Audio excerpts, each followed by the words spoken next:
Hey, everybody. Hi. The Giant Bombcast is here. It is live. It is May 12th, 20 and 20. That's 20. That's 2,000 years. And then another Feels like 20 years. Yeah, it feels like it for sure. Yeah, since we've been inside. Yep. I'm Jeff Gerstmann. Jason A. Striker's here. How's it going, man? Yes, it's going well. In fact, Great. I'm here, and I'm ready to go.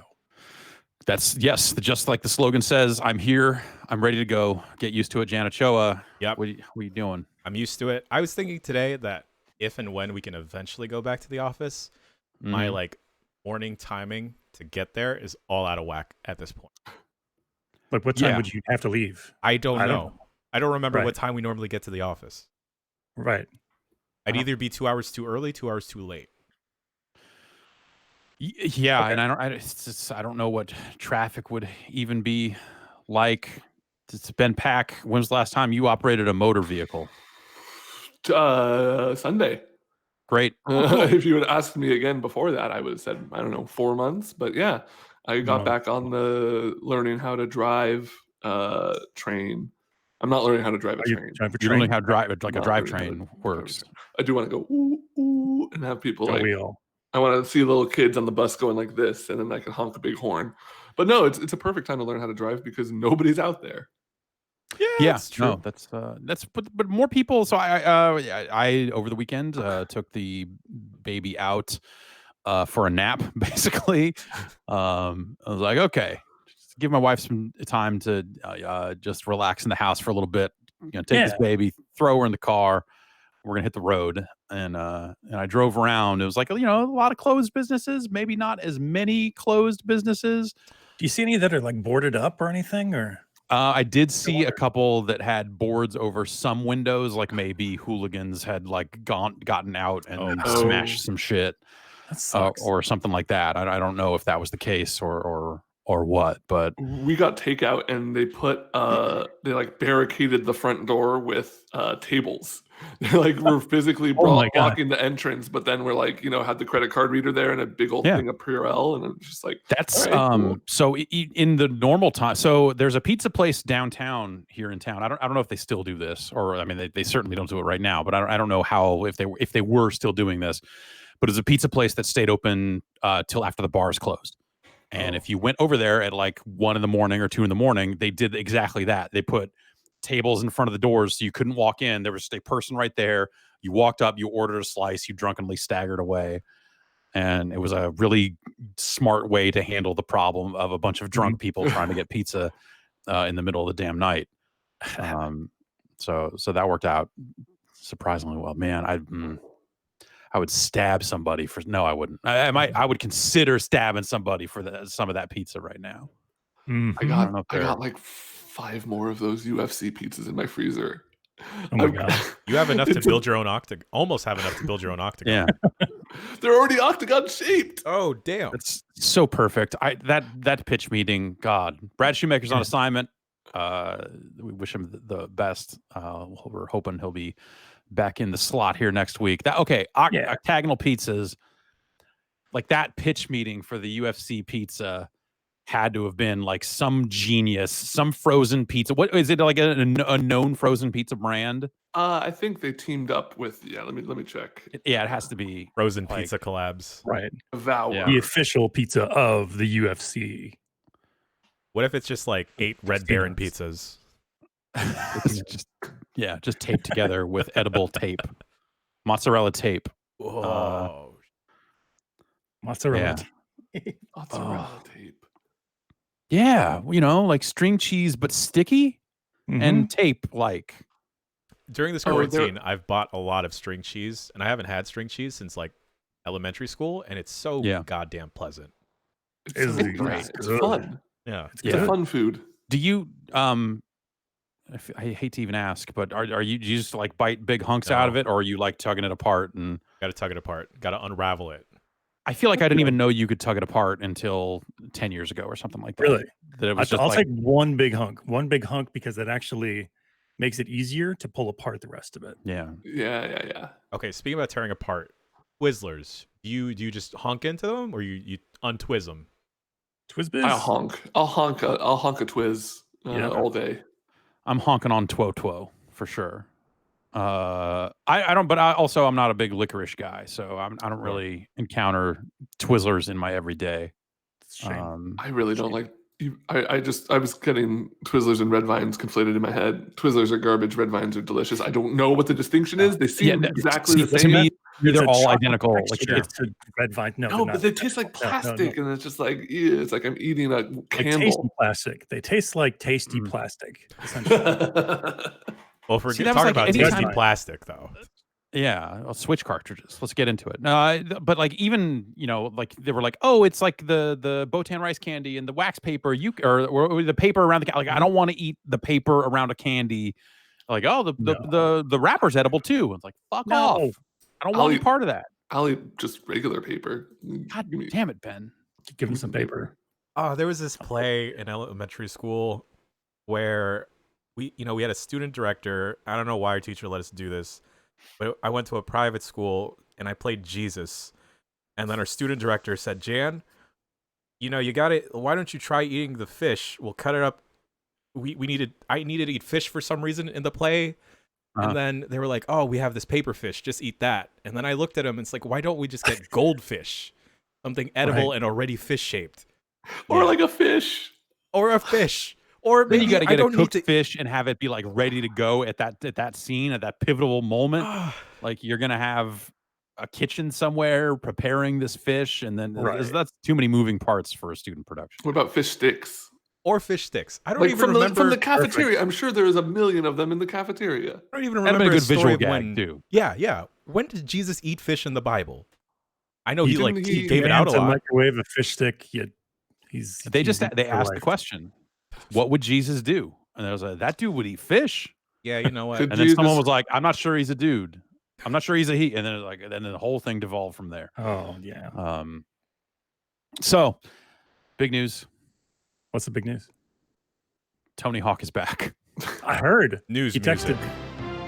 Yeah, I didn't actually see that. So, did Tony Hawk leak his own announcement? Is that what it was? What? No idea. Oh. Did somebody text him, or did he text people? What I gathered is there was a promotion thing before where you could like put your phone number in and occasionally receive texts from Tony Hawk directly. Oh yes, that's an ongoing. Yes, that's a service that a lot of celebrities will be like, you can call me at this number or text me at this number, and like try to front like it's their actual phone number, but come on.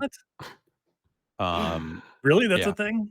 That is a thing. Yeah. That's like in the back of like instruction manuals, you'd call a 900 number to get a special message from Freddy Krueger. Yeah, that's right. Lee Trevino is here to tell you how to fight and golf, but only if you call his 900 line. So those messages must have gone out early or something. So as a part of, I guess as a part of Jeff Keighley's Summer Jam, Summer Slam Jam Game Fest, this morning they went ahead and announced Tony Hawk's Pro Skater 1 and 2. Finally, what everyone has been. Well, kind of. For as much as they've done that multiple times already over the years. Yeah, that's the thing. So obviously this stuff had been rumored for or leaked / rumored for a good long time. There were stories going around about like, oh, there are builds here, there are builds there. In various forms, being shown around Activision, that sort of stuff. So it's not a huge surprise that it's happening. Interesting that Tony Hawk is doing business with Activision again. The end of that relationship didn't seem amazing, but I guess like no one was out there bad mouthing anyone too publicly, other than to say that hey, those last couple games that Robomoto developed, which was Tony Hawk's Pro Skater 5, and the last time they tried to remake these games, which was Tony Hawk's Pro Skater HD, didn't go well. That was a disaster, right? HD, wasn't it? Yeah, because like the gravity was all messed up, and like the instant grind. Yes. Yeah, the feel of the game was wrong. The game was okay, except in the context of being a faithful remake of that thing. On its own, you're like, this is still playable. I can still do it, but they didn't get the feel right. And did it have all the music?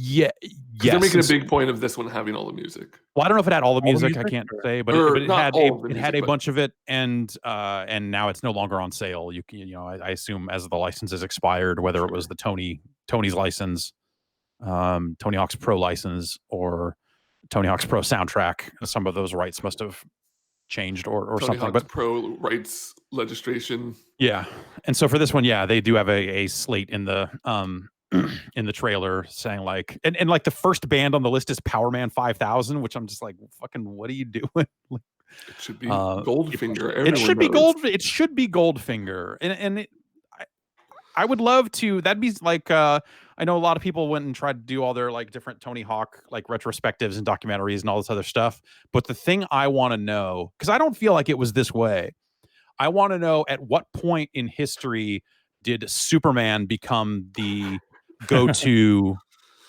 like Tony Hawk song? Like when you're talking about Tony Hawk, when you're talking about that sort of stuff, like that Superman became the thing, because it's an iconic song from that game. But while they were still making those games, no one was still like, oh, Superman needs to be, it was just at some point that happened, and it just became the de facto song to talk about when you're mentioning the classic soundtracks. I think a big part of that is that it's independently not a successful song, right? Like a lot of the songs that people really like from the Tony Hawk soundtracks are also songs that people will just like listen to because they're from bands they like. But you know, Power Man 5000, right? Yeah, like Power Man. Yeah,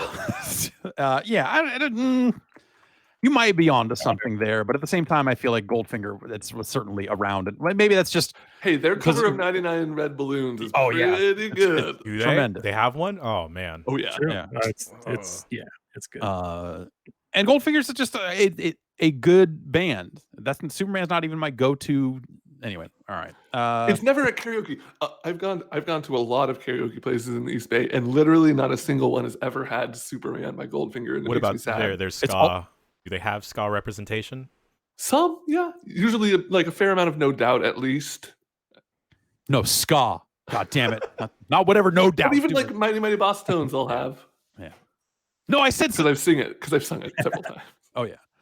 I'm going over the press release right now to see what they say, if there's anything else in here about soundtrack stuff, but it doesn't look like there is anything in here. So we just have that trailer stuff to go off of, which there was an artist list in there, and then an and more. And sure. Yeah, it's weird considering and I guess like it's reflective of like how I think about time, but I go like, man, they just remade these, but that was 2012. Oh Jesus! When Really? Tony Hawk HD came out. So I could have sworn that was 2015 for some reason. those were 360 games. That was a 360 game. Jeez. It was a while ago. Yeah. And they sold DLC for that that added the revert and some Tony Hawk 3 levels after the fact. They literally called it the revert pack. It's fucking crazy, That's right? fucked It's up. fucking crazy. And then that same studio got to go on and make the last new Tony Hawk game. And that didn't go well either. But like, to be honest, so and that's the thing that's striking about this announcement, and actually the tone of the trailer that they put out and some of the information in it is the thing when they announced Tony Hawk's Pro Skater 5, it came from a division of Activision. Like the PR end of it was being handled by a division of Activision that traditionally dealt with their budget games. It was like it felt like it was like a separate. You could tell right out of the gate that this was something that they barely cared about. And sure enough, it was. And so Tony Hawk 5, like out of the gate, you were just like, well, I hope this is great, but boy, there are zero signs out of Activision that this is going to be anything other than a disaster. And then it came out and it was like somehow even worse than it seemed like it would be. Tony Hawk 5 is just an unmitigated piece of shit, man. So contrasting to that, this is being developed by Vicarious Visions. This is a studio that has actual history with the franchise. Sure. It's also the studio that has been doing a lot of Activision's remakes lately, like the Spyro and Crash stuff. Is a lot of that's coming out of Vicarious. Were really good. Yeah, and those are like very well regarded, and also like more importantly, like made a decent amount of money for Activision. So So this seems like it's more in line with like that kind of more recent push at Activision to remake some of their kind of classic PS1 era games and remaster them and get them out there again. And I think that's pretty cool. Vicarious, like honestly, like I still have like a positive feeling about Vicarious Visions, specifically because of what they did with Tony Hawk on the GBA. Cool. Like that was them that did that stuff, and they went on, like they helped out with like the PC version of Destiny and a lot of other stuff over the years, you know. But like I still have like a warm feeling about Vicarious in my heart because of specifically Tony Hawk on the GBA and how that was like a killer fucking port of that game. Nice. Yeah. That's encouraging. Yeah, and so even though that was a long time ago, and who knows how many of those people are even still there, I don't know. Maybe it doesn't matter, but you know, but also I think more importantly, they've done a lot of the recent kind of remake work with the Crash Bandicoot stuff and some of that other stuff. So like they've done good remake work. They have an attention to detail, and I feel good about that. The other thing in this is so yeah, it's Tony Hawk's Pro Skater 1 and 2. The and is spelled out when they write it in text. It's not just the plus. And so I think the other thing I was wondering coming out of the trailer and some of that stuff, which maybe it's in the trailer if I was watching a little more closely. So it'll have the moves of later Tony Hawk games. Okay, so skitching, wall planting. It will have it will. So yes, it'll have wall plant here. I'm trying to find the exact text here, but it will have reverts, which didn't come in until 3. And so revert, lip tricks, wall plants, online multiplayer, create a park, create a skater. They're saying create a park is a robust editor enabling new ways of customization. Share parks online, which Tony Hawk 5 had that. So I don't know. But you could do a cool online park creator sharing thing. That would be awesome. Did they mention anything about getting off the board at all? Are they carrying any of the thug stuff over? Oh, God, none of that.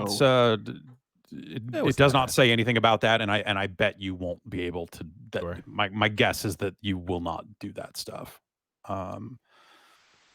But who knows? All right, here's a question. All right, Who from modern pop culture are you dropping in there as guest characters? Captain Price from Call of Duty.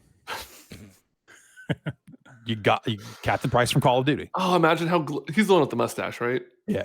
Yeah, imagine how glorious that mustache would look flowing in the wind on a skateboard. Yeah, exactly. That'd be. He already rocks a bucket hat. Baby really well. Yoda, somebody said in chat, that would be great. He's in his little crib. It's flipping around. Ronald in the chat says, put Bam Margera modern in the game. Yeah, okay. Throw him a bone. He needs it.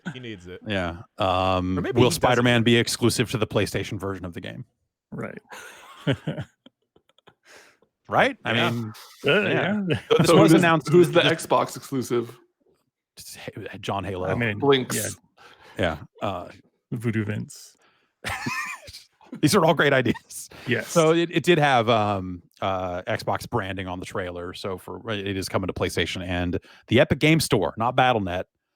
So Activision still, which that's not that shocking. I don't know. It feels like the non-Blizzard games on Battle.net are usually pretty limited to. Well, actually, I guess it's just 2 Call of Duty games now. It's not even Destiny anymore because that's gone. Yeah. But yeah, and it lets them do a deal with Epic, which I'm sure gets them a little bit of extra money coming in. Because like Activision needs it. Layup for Game Pass too. It seems like a perfect Game Pass game. That would be cool. Yeah, I bet it won't be. Really? I bet Activision, at least not at launch, because I'm sure Activision is like, no, let's get paid. Yeah. Speaking of getting paid, this is getting a physical release. Wow. And About September, right? Yeah, September 4th. Are they sure? And Right. yeah, this has been in the works long enough that I bet they can hit that date. So yeah, I feel like Last of Us 2 was also in the works for a while. Well, yeah, they there are probably a lot more moving parts on that thing than there are Sure. a remake of Tony Hawk 1 and 2, to be honest. $40, and then a digital deluxe version that'll be $50, and then if you want a collector's edition, so they're doing a $100 version of this game that will come with a skateboard. Oh wait, $100? Oh, Limited run birdhouse deck is what it says here. that's Dude, skate decks? Like, yeah. Those are expensive. That seems like it would be a really shitty skateboard for $100 plus 50 of that is the game. yeah, oh, I'm sorry. Well, I was completely blinking out. This is a full priced video game. $40. 40. Okay, it's a 2/3 price video game. I was expecting like $15. I don't know. I guess I'm tripping. Well, this is the thing is like that Tony Hawk HD thing was probably closer to that range when it came out, but also it was not good. So you know, if they're going to charge that kind of price for it, if they're going to go to the lengths to do some kind of collector's edition for it and all of this other stuff, then I'd say I already feel better about it than any of the HD stuff ended up turning out. So, Sure. Yeah, so me too. despite being burned by this exact pitch last time around, like they are clearly more invested in it this time around than they were then. Like at that point in time, they were not good at, you know, kind of leveraging their past and, you know, the strong sales, I'm sure, of Crash and some of that other stuff has probably given them a lot more runway to go like, oh, well, if we actually do good remakes, it turns out people give a shit instead of just like farting them out. And the trailer looks good. I think the visual, like the visual quality of the models and stuff like that, like it looks pretty nice. I don't know, like we'll You see. think they're gonna mess with the story at all? I think the remake and not a remaster. Yeah, it's going to be a whole. By the end of it, they're going to be like, oh, by the way, the Chad other Muska Tony Hawks. lives. Yeah. Muska beats. He turns up his boombox and opens a fucking time portal and all this other shit. So There's ghosts hovering around the secret tapes. Make sure you don't get it too soon. Yeah. And I wonder where this goes, if this goes anywhere after this. Like what's the appetite, and I'm sure like the sales of this probably determine that, but like what's the appetite for like, hey, what if we, you know, whether it's like more classic stuff for this or whether they go and actually make a new Tony Hawk game, which would be potentially cool. I don't know. In a world where people are hungry for Skate 4 and EA is clearly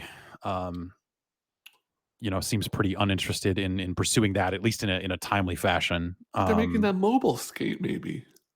Maybe. And who knows? Like, yeah, all that could be total bullshit too. You know, it's hard to say. We're talking about it, and obviously, go ahead. Sorry. No, yeah, I was gonna say EA seems like this type of company that kind of can turn on a dime on some of that stuff. When it comes to, no, we're not going to do it. Oh God, like some number crossed some metric and now we're putting a team on it, but it's not even a full team. You know, we're going to, yeah. Anyway, go ahead. We were talking about it before the Bombcast started, but I'm surprised it's not coming out to Switch. Yeah.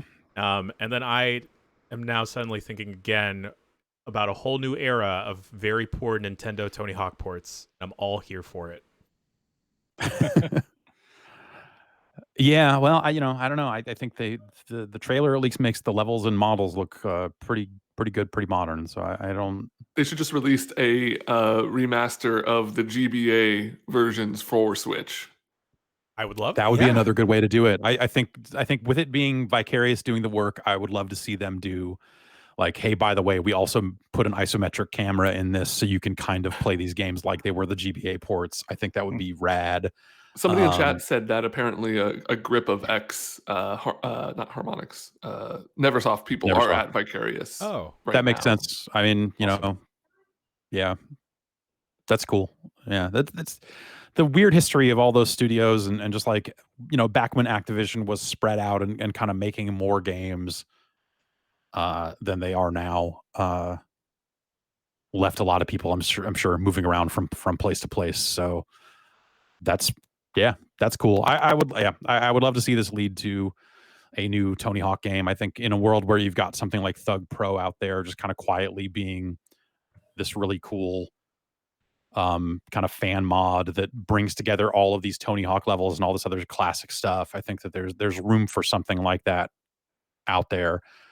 And so I wonder, like, so you have your Tony Hawk 1+2. Do they eventually get to a point because they've already got all the tricks in it? Do they get to a point where they're like, here's the +3 DLC, and here's the +4 DLC? I think to get to Thug, to get to the changes they made in Thug, that's probably a different game. Yeah. But I wonder if you could see them doing, or do they do a 3+4 as a separate game, or something like that? Like, I think if you're going to add those later moves, like you were talking about earlier, how they add in the moves from 3 and 4, and that's a perfect like gateway of just like, well, we got the moves in here, we don't have to do that extra work. Let's roll in these levels from 3 and 4.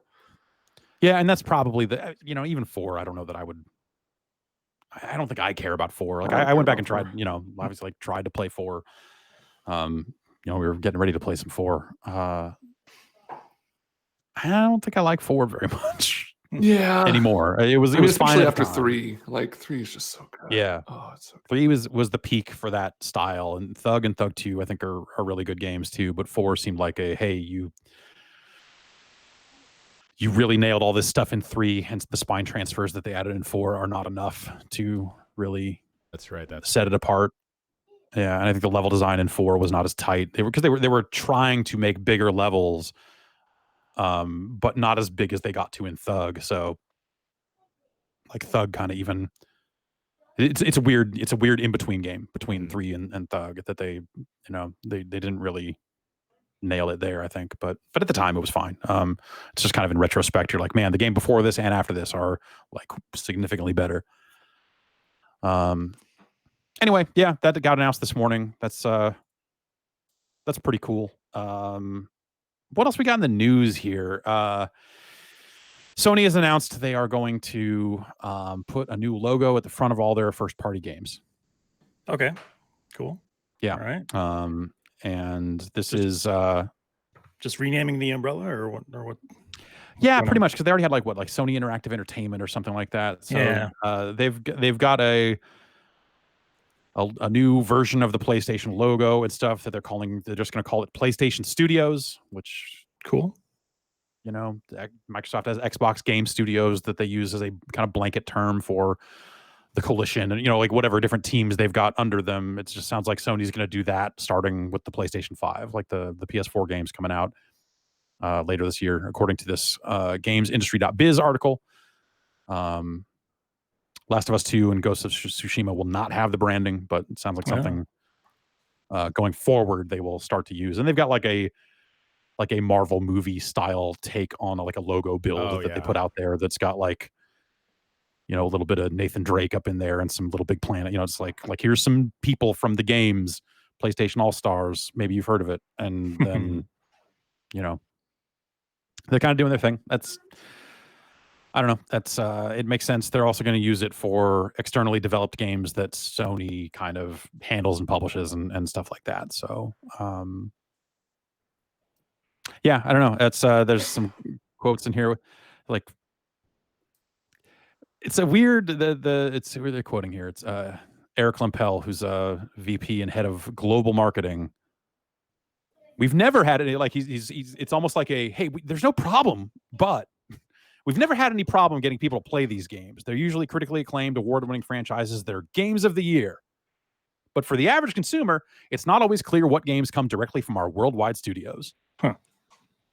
So they just want to make sure that people know this came from worldwide studios. Gotcha.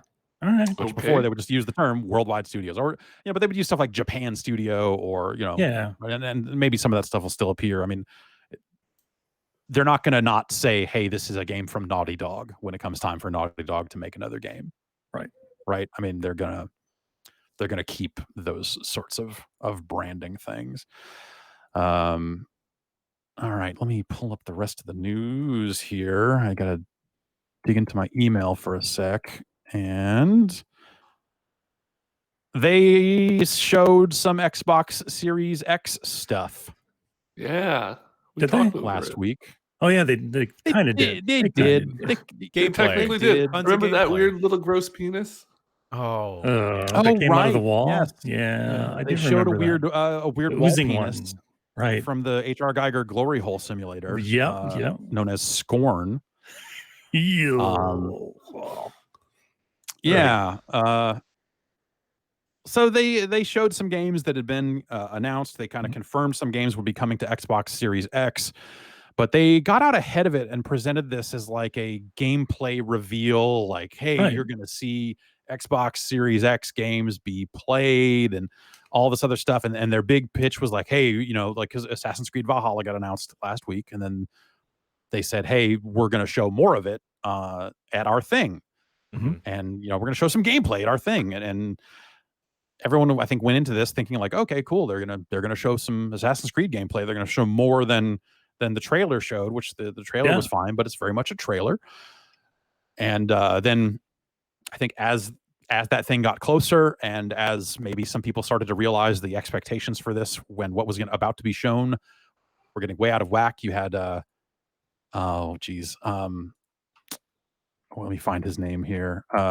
Ashraf Ismail, who's the creative director of Assassin's Creed, got out there and kind of said, hey, you're going to see a tease. You're going to see a little tease, like trying to manage expectations in the minutes before. But like, this was like, they were treating Assassin's Creed in this video that they put up. They were treating Assassin's Creed like it was the biggest thing in the world, because like underneath, like they would be showing other games or showing people talking about what's up next. And they would show the like, stay tuned for Assassin's Creed Valhalla. Like they were really pumping this thing throughout. Yeah. And then you get to the end of it and it's like, they barely showed a damn thing. It didn't really look much like gameplay. Maybe it could have been a game being played, but not like, here's footage of a game that we recorded while playing. Here's the game. a fat HUD. Yeah. I mean, it very well could have been like in-game cutscenes or like in-engine cutscenes. That's one thing, but still, it certainly didn't look like actual gameplay. Yeah, or if it was like repositioned from a cinematic camera angle. It's like, oh, this is technically gameplay, but we're not showing it to you the way you will see it. It's not in-game footage, per se. Which it certainly did not meet my expectations. And yeah, they probably had a hand in pumping those up a little bit, but what was shown was not what I was expecting. Right, and so Assassin's Creed was the kind of biggest. Well, I guess one of the biggest names there. They showed Madden. And Namco showed a game called Scarlet Nexus. We had the oozing wall penis video game. Scorn. Second Extinction, which was a dinosaur game. You're causing the second Vampire Extinction. the Masquerade Bloodlines 2 was there. Yakuza Like a Dragon was there. Cool. And a number of these games will have that smart delivery stuff. Not all of them. Even Madden, it sounds like, will be like, if you buy the you have to upgrade within a certain window if you want the Xbox Series X version for free. Like EA found a way to wiggle out of giving anyone anything for free ever. Congratulations. And so that seems kind of bananas. A Dirt 5, that sort of stuff. But yeah, then so they kind of showed their thing, and we talked over it live, and kind of came out of it going like, some of these games look like they'll probably be totally fine. A lot of these games already had Steam pages and stuff. Like, these were already games that were out there and kind of known, just not necessarily known as coming to console or that sort of thing. And so the reaction to it was largely pretty mixed. Well, no, it was middling to negative, I would say. And so as a result, after the fact, like Microsoft and Ubisoft, both kind of got out there and said like, yeah, we maybe.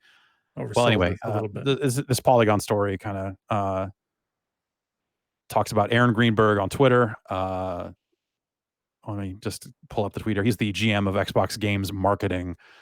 I said, had we not said anything and just shown the show like we did last month, I suspect reactions might have been different. Clearly, we set some wrong expectations, and that's on us. We appreciate all the feedback and can assure you we will take it all in and learn as a team. This was really their chance, because there was the PS5 event with Sony, right? And that was so underwhelming. Granted, that was supposed to be a GDC thing. It was mostly the public that kind of misconstrued that was going to be a big, here's the games and stuff. Yeah, Sony didn't present that event as hey, this is going to be huge and newsworthy. They were here's our GDC talk. Totally. But people were pissed about it. Like people wanted more, and they were Yeah. really craving more. And then this Xbox thing rolls around, and it wasn't that much. And in this case, like they got out there and said, this is going to be gameplay. This is, Yeah. you know, like you're going into that thing going like, holy shit, like this is going to be like an E3 level of game announcement. And then they had to get out and say, this is going to be stuff from our third party partners. Halo will not be here. And so you're like, okay. And then they said, like, oh, you know, Halo will come in July. We're going to show first party stuff in July. So they already had to get out there and kind of say this is a third Put a lot party of qualifiers on it. Exactly. And so they started putting more and more qualifiers on it. But then even when they got to putting it out there, it still was a disappointment. And for something that, you know, was kind of like their chance to be like, hey, we're coming out here first with a grip of gameplay on our new console. Like that could have been a very big moment, but they just didn't have the goods. Yeah, they just didn't have it. So No, and they should not have presented it in that way. Because I think it's right. Like if they had said, hey, we're gonna talk about some new games coming to Xbox Series X and show you some new stuff without going heavy on the word gameplay, this would have been a very different. This would have been a different event. This would have looked different. But you know, I think it only stands out because they've been doing a pretty good job overall of with their announcements, the stuff they've had over time. Like they've measured been, and they've shown some goods, as it were. Yeah, and they contextualize it properly most of the time. Yeah. This just wasn't that, so they screwed it up, and that's unfortunate. You want to start out with a good note. Like I think this, you know, if you have a really strong first presentation, and then maybe the next one's a little weaker, you still have that first one, right? Like there's so much uncertainty right now with COVID and happening, and like nobody knows prices yet, nobody knows dates yet. Everyone knows it's this year, but nobody like even knows if they're going to be able to get a console. Like things are so up in the air that you're really looking for one of these companies to make a strong first impression, and neither have. Yeah, and I think this was Microsoft's kind of best shot to make that impression and kind of set a cadence going forward. And I think that they really screwed that up. These games were not the games to do that with. Like I'm not knocking those games per se, but the possible exception of Waldick. Is Waldick is that going to be this generation's wall guy? Oh boy. Year of the Waldick. How many games are going to have Waldick in them? So this is like they focus a lot on smart delivery, which is going to be kind of cross-generational stuff. So I'm not expecting like really high fidelity gameplay, and we're in the age of like kind of diminishing returns with some of these next generation consoles. They're not going to look as much of a leap and bound as the previous generation. So I wonder if they chose to go with like a more cinematic approach, as maybe gameplay would have been underwhelming. Like it just I wonder, I mean, it's the sort of thing that if they had gameplay that looked striking, they would show it probably. But if that stuff's not there yet, and obviously, with the state of the world right now, getting your shit together for this type of announcement is probably way harder. Sure, I'm sure. And these are all third-party games, so they're games that are going to be coming to multiple platforms, so they might not be built to take full advantage of the power of the hardware the same way a Halo would be. Because I think when we do get to games that are being built from the ground up for this generation of stuff, which Halo is not that, but they probably are going to put enough money into it to get closer or whatever with whatever the Series X version ends up looking like. Like I want to see, hey, we built this game from the ground up for this hardware, and this is what this hardware can do. Because as long as we're talking about games that are coming to a bunch of other platforms, and as long as we're talking about games that are either on PC now or are kind of come out on the current generation of consoles, there's always going to be that thing in the back of your mind where like, I wonder if this was built for this generation, if this would look dramatically better or not. Right. So I think we'll see. And we'll see what things look like in July. It's just kind of weird, the Series X launch, like, I don't know what Microsoft has, because all they're really getting out there and confirming is Halo. We talked about that last week where you had Phil Spencer out there like, hey, making games is really hard right now, and we're and being honest, we're uncertain about some of that stuff. So like all they were really committing to was Halo from the sounds of things. And so, you have to just start wondering, like, we talked about it last week, but do you get the consoles out there and then, they don't have a robust first party lineup to drive the messaging home as to why those consoles matter? Yeah, I don't know. We'll see. Yeah, but they've this was a bummer of sorts. They really needed to come out with a solid punch to get me to pay attention, to make me want this, to show why it matters. Like, I have to imagine that there were like, a lot of people at Sony watching that thing is going like, oh, all right, cool. Yeah. Like we don't have to answer this like tomorrow. We don't have to like come back ASAP with like, here's what our shit looks like. We don't have to rush anything. Like they come out of that. Well, they could probably come out of watching that and going like on a cell phone or something like that. Yeah. Right. They're probably like, whatever. All right, cool. We can stick to our existing plans. We don't have to react to anything they just did. Yeah, the thing I was most excited for was probably the new Yakuza game, but that's already out on existing platforms. Yeah, that's out in Japan now. Yeah. So yeah, but it's cool that it's going to come there. That's that's awesome. Yeah, like I want to play that game, but I also will it come out there? Yeah, I guess I'll have to look at the timing and just figure out like, is it going to come all at the same time? Because I'll probably play it wherever it ends up first. And they also announced it for PC in that time frame too. So, we'll see. Speaking of these unprecedented times, Quibi. Wait, no. Yes, Golden Arms. That's Nintendo got out there with it's kind of like financial reporting season, kind of getting into some different financial reports, if you will. And Nintendo kind of got out there and talked a little bit about how their business is doing. They said that the delays in production and shipments and stuff as a result of factories being closed in China and a lot of that stuff had limited impact on their business results, according to Kotaku's distillation of the announcement. But the game development, kind of echoing some of the same type of stuff that Phil Spencer was out there saying about Microsoft's situation.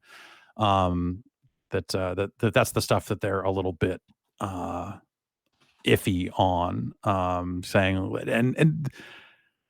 So, if the effects are prolonged or worsen further, development schedules may be impacted due to the difference in development environments between working from home and in the office, which is like, that's kind of a blanket statement. It's not very specific. It's not saying, hey, we're having trouble. It's just saying like, hey, this manage your is unprecedented. Yeah.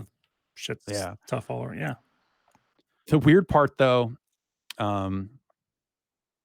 well, okay, I'll in particular, the impact to overseas subsidiaries and other affiliated companies involved in development is anticipated to be even more difficult to predict than within Japan. So they're saying like, hey, we're Japan, we're figuring some stuff out. The rest of the world you got to worry about. As a result of these factors, we may not be able to proceed with the release of Nintendo products and the start of services as planned. Yeah.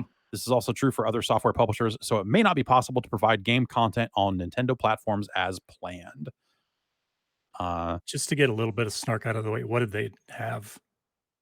Like, what did they have lined up to?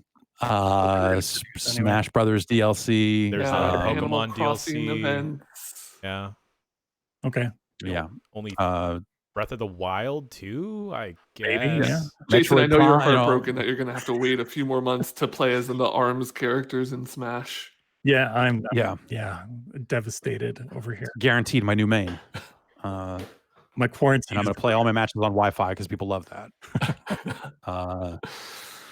So the other thing that was in this thing that Kotaku pulled out that is like a weird from the story, Nintendo also expressed concern over the possibility that its online network might be impacted by the pandemic, writing, there is a possibility that provision of those services offered via our network may be suspended in the event that we are no longer able to maintain the stability of our network systems. Yeah, Animal Crossing went down on Saturday for hours. Yeah, but that sounds like some end of the world type shit. Like, the internet might fucking blow up. We don't even know.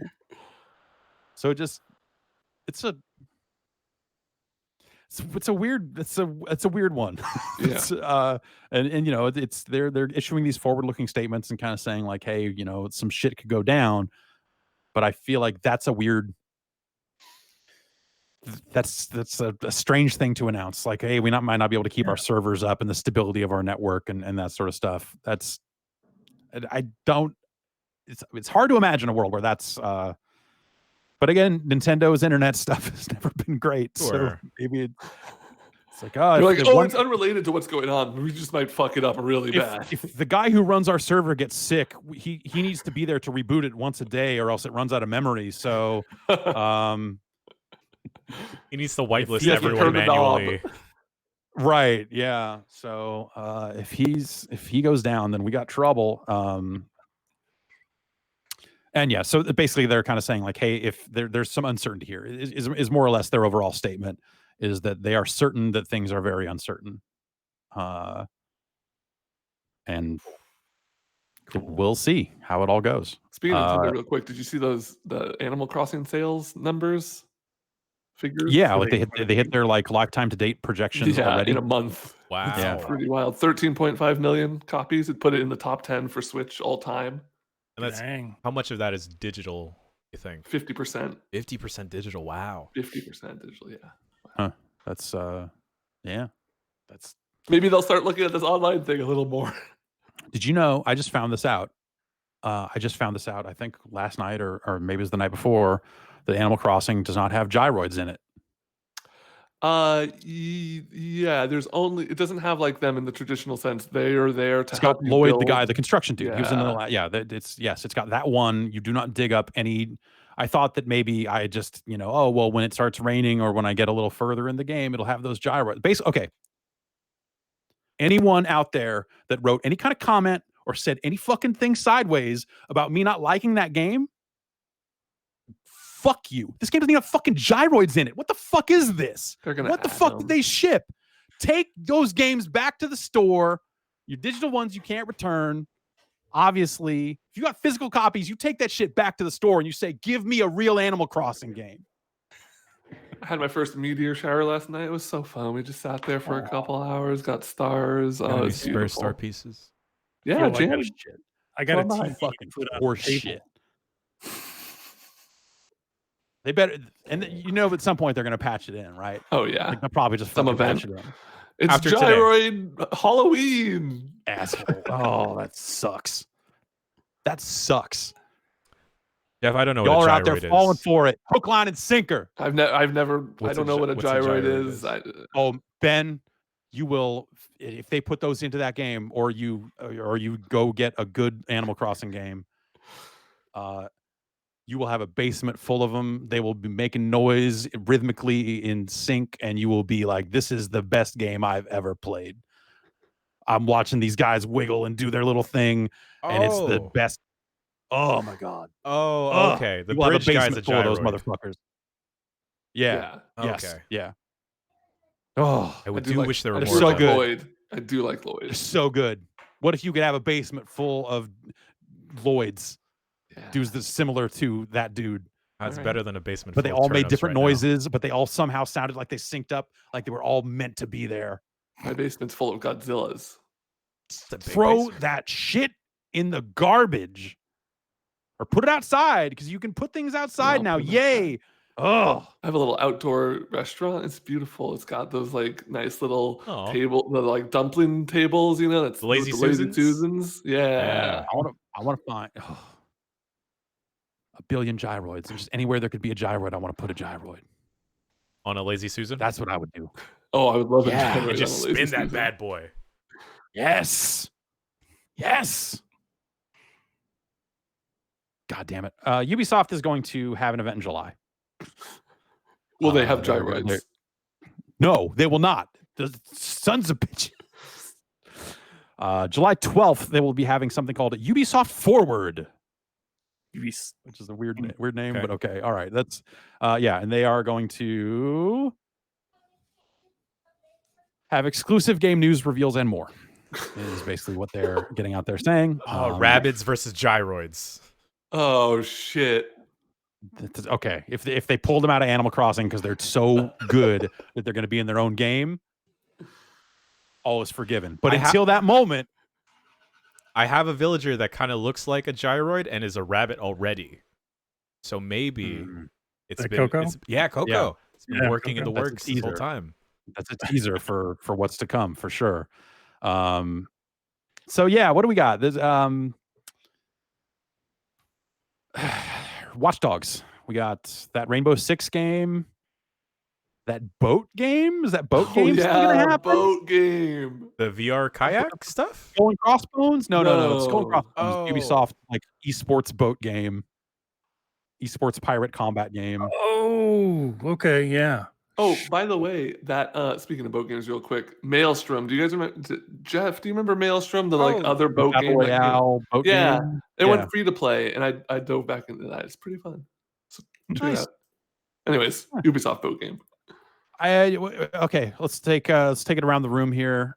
Starting with Ben. Yeah. Will the boat game ever ship? Yes, no. No. Jan. It'll be a cosmetic in Siege. Okay, Jason. Yes, free to play. All right. I think I'm on team no on this one. Team no. We'll know in July because they would almost certainly have to resurface it at this time. They also have Gods and Monsters. All right. Oh, that's right. And Beyond Good and Evil 2, maybe. Oh man. I'm just gonna keep making this note.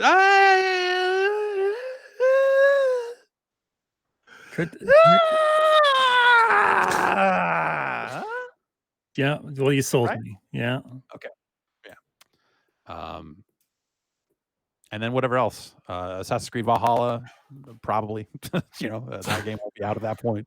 Maybe they'll have some gameplay to show at that point. Doubt it. They did say as part of it was maybe not the best way to kind of say, hey, maybe we didn't show the right stuff, but that creative director said like, we've got a long marketing campaign ahead, so there'll be more to come. It was like, maybe don't say, hey, we've got a long marketing campaign plan. Maybe say, we'll have some in the future. Anyway, whatever.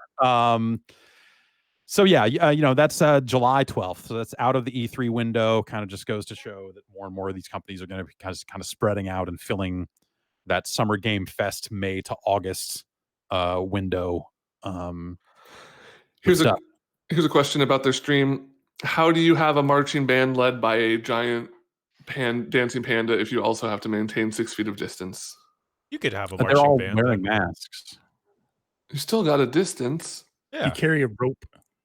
Oh, it would just take a lot longer, I guess, because you have like the I guess. drummer. And I'm all for longer marching band. Trombone player. Yeah. You could probably pull it off. Okay. Yeah, I wonder what that'll look like. I wonder what all of these will look like. Like the Microsoft thing last week was very much like, here's shots of us in our houses doing this stuff, very, kind of slapdash. The worst goddamn headset mics. My God, can you get some Blue Yetis up in there for these people? Webcams all over the place. That guy had a Series X as a refrigerator. I don't know. Yeah. There's a lot of really rough looking webcam shots for sure, which, everyone's just using what they got. But I would think if you were... I mean, everyone also has a phone. Put it next to the webcam if you can. I don't know. That's true. The stuff's not live. Like the phone camera would shoot a much cleaner looking shot than any of these webcams, any of this other stuff. Now that you mention it, it wouldn't be too much harder to get it looking better than the stuff that they shot for that thing. But at the same time, like there's kind of a, hey, we're all in this together vibe when you've got people that are just like talking into a webcam mic and it sounds like total shit. Sure. So plus webcams have gotten hard to find. I'm sure there's a closet full of them somewhere at Microsoft. There has to be, right? But yeah. Not any good ones. Yeah, right. Send the Kinects so out. Send out Kinects. Plug them right in. You're good to go. I wonder if these things will ever get extravagant in a way, or if it's going to be a lot of videos of people in their homes doing this stuff at tables and in front of TVs and that sort of stuff. One thing I did notice about this presentation is there was a distinct lack of AirPods. You think that was a call on Microsoft? Saying, like, we can't show anything Apple related or anything distinctly non-Microsoft. Yeah, I wonder. I bet it's just that they just don't have that stuff to begin with. Sure. That's not entirely true, but I wonder, because also, like, I would never. So all those shots looked like they were being recorded on computers and not phones. And I don't know about you, but I'd never use my AirPods on an actual computer. Like, I'm pretty much just only using them on my phone. Because you're not a monster. Right, yeah. And I could, I mean, honestly, like, I have my laptop here, but I don't even use that. That was always like I'm bringing this MacBook Air to work on it machine. But since we've been home, like, that thing is just kind of sitting there. Like, I haven't really done too much with it, other than, like, I use it for the after show for some weird audio routing stuff. But I've been strictly Windows since then, and I don't. You can probably hook AirPods up to a Windows machine, right? I don't even know. Probably. This machine doesn't even have Bluetooth on it, so I wouldn't be able to even try. So yeah, that's we'll see what Ubisoft is doing in July, and that'll be after the release of Trackmania. So who cares? Oh, what wow. Trackmania will already be out, honestly. So that's all I care about. Let's see. Some more cancellations. The Tokyo Game Show has been canceled. Paris Games Week has been canceled. So I think that's it for kind of major. I think China Joy might, or there's a Chinese event that is still on the books as happening, but maybe hasn't necessarily, like, we don't know for sure, but but I'm pretty sure. Oh, PAX West Prime has not been canceled. Certainly it will be. Yes. Right? It has to be. September? In I feel Seattle like, also? Yeah. Right. I feel like they have to be Seattle. holding out for, like, force majeure reasons, right? Totally. Yeah, I bet that's exactly how it must be going. But it's impossible to imagine right now the idea of PAX happening. Like, that's crazy. Right? That's like end of August, early September, like in that was it Memorial Day or is that Labor Day? Labor Day. I can never remember. Labor Day. They're always that weekend. I don't see it. Like, even if they were like, yeah, we're totally doing it. Like, who goes to that? Well, I mean, there are a bunch of folks protesting to open gyms back up, so. Yeah, I mean, there are plenty of people out there already cosplaying as fucking military dudes, so maybe they could just go to that. Fucking dipshits. The division's real. We're here. We're living it. The money flew. Also, I've got a gun. Let me into the subway. I can't make myself a sandwich. I made myself a sandwich. I've been making myself sandwiches on the regular, and I got to say, they're coming out real fucking good. Yeah. Oh, baby. Hell yeah. Yeah. My wife's been making like, we have a bunch of nuts. So she made cashew gravy, which I didn't even know was a thing. Oh. Okay. Cashew. But you know what? It's pretty fucking good. And you put it on a turkey sandwich, nice vegan treat of a turkey and Swiss sandwich. Pretty I've gotten really good at making home fries. Like, I've finally figured out how to get the, like, crispy outside but soft inside. That's been my, like, quarantine project. That's nice. Cream on the outside, clean on the. Apex Legends Season 5 canceled today. Yeah. No one, even if they were going to have it, who would go? No, so that's out, I believe, today. New character? They just dropped the patch notes right before we started. Yeah, and there's like a PvE mode in there. Yeah, that had been, I couldn't remember if it was, like, actually announced or data mined a little while back, but I think it's a perfect thing to add to this free game, right? It's like a low pressure, get your friends who maybe are like, oh, I don't think I'm, like, ready for a battle royale, back into a thing where it's like, no, just, like, play around, and then they start, getting their hands on the guns and the abilities and stuff, get them back in the ecosystem. It's a gateway drug. Totally, yeah. That's, at this point, that game's been out for over a year now, right? Yeah, gosh. So yeah, like different ways to get people into that thing, into their free game, especially in a world where Call of Duty is kind of it's kind of become the free to play console. Well, whatever. I'm sure it's actually still fucking Fortnite now that I think about it. But in terms of like recent releases, Warzone has definitely been getting the lion's share of headlines lately. So, new character. I think that makes a lot of sense. Yeah, new character. Loba. Her ult seems pretty cool. It just like sucks up all the loot in an area, and you can just like run up to the little console and pick 2 items. Oh. She can see like legendaries through walls. That's cool. Yeah. So they're called hunts, and the hunts will start next week, according to this Polygon article, May 19th. May 19th. The first hunt will be available, and you can well, okay, so maybe this is not an amazing way to get people into it, because you won't be able to access the hunt until you've collected 5 treasure packs, which are items that will be loot in the battle royale. So maybe that's not a way to get like a fresh player into it. Though maybe if one player does that, maybe they can get their friends in or something like that. I don't know. Right. Same party and stuff. We'll see how it works. They're going to do 1 hunt per week, and there will be 9 hunts over the course of the season. So yeah, I want to check that out. That sounds neat. Yeah, I just reinstalled it. Nice. I'm ready. Probably play some Thursday morning.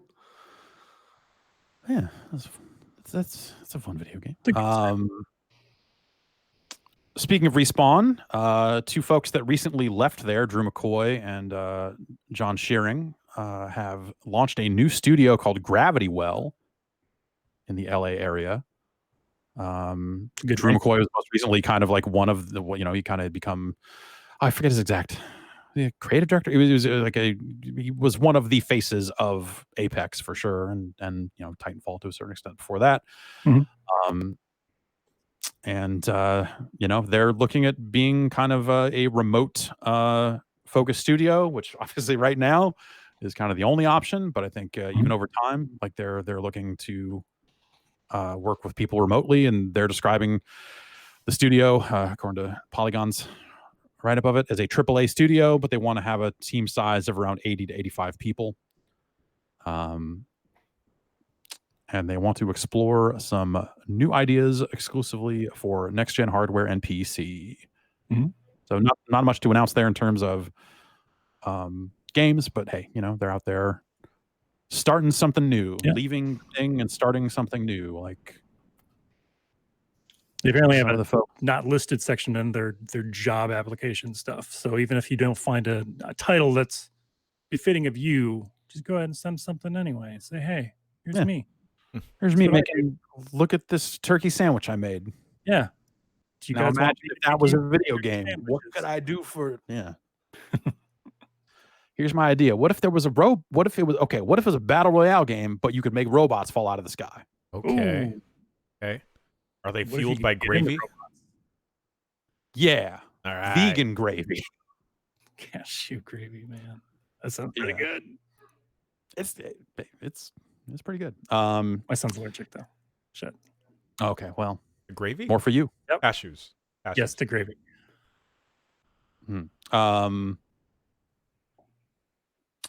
Destiny 2. You've heard of it. It's a video game. They are still working on it. It feels like they're in this cycle now of putting out statements about the things they want to do to quote unquote fix the game. I feel like there's been a few of those out of Luke Smith and some of the other, maybe actually just Luke writing that stuff. But there's some changes that they've got in the works to how they're going to incentivize people playing the season-based content, and how they're going to change up the store to not necessarily be just always selling the best stuff and all of that. But the story here is Destiny 2 will be coming to next generation platforms.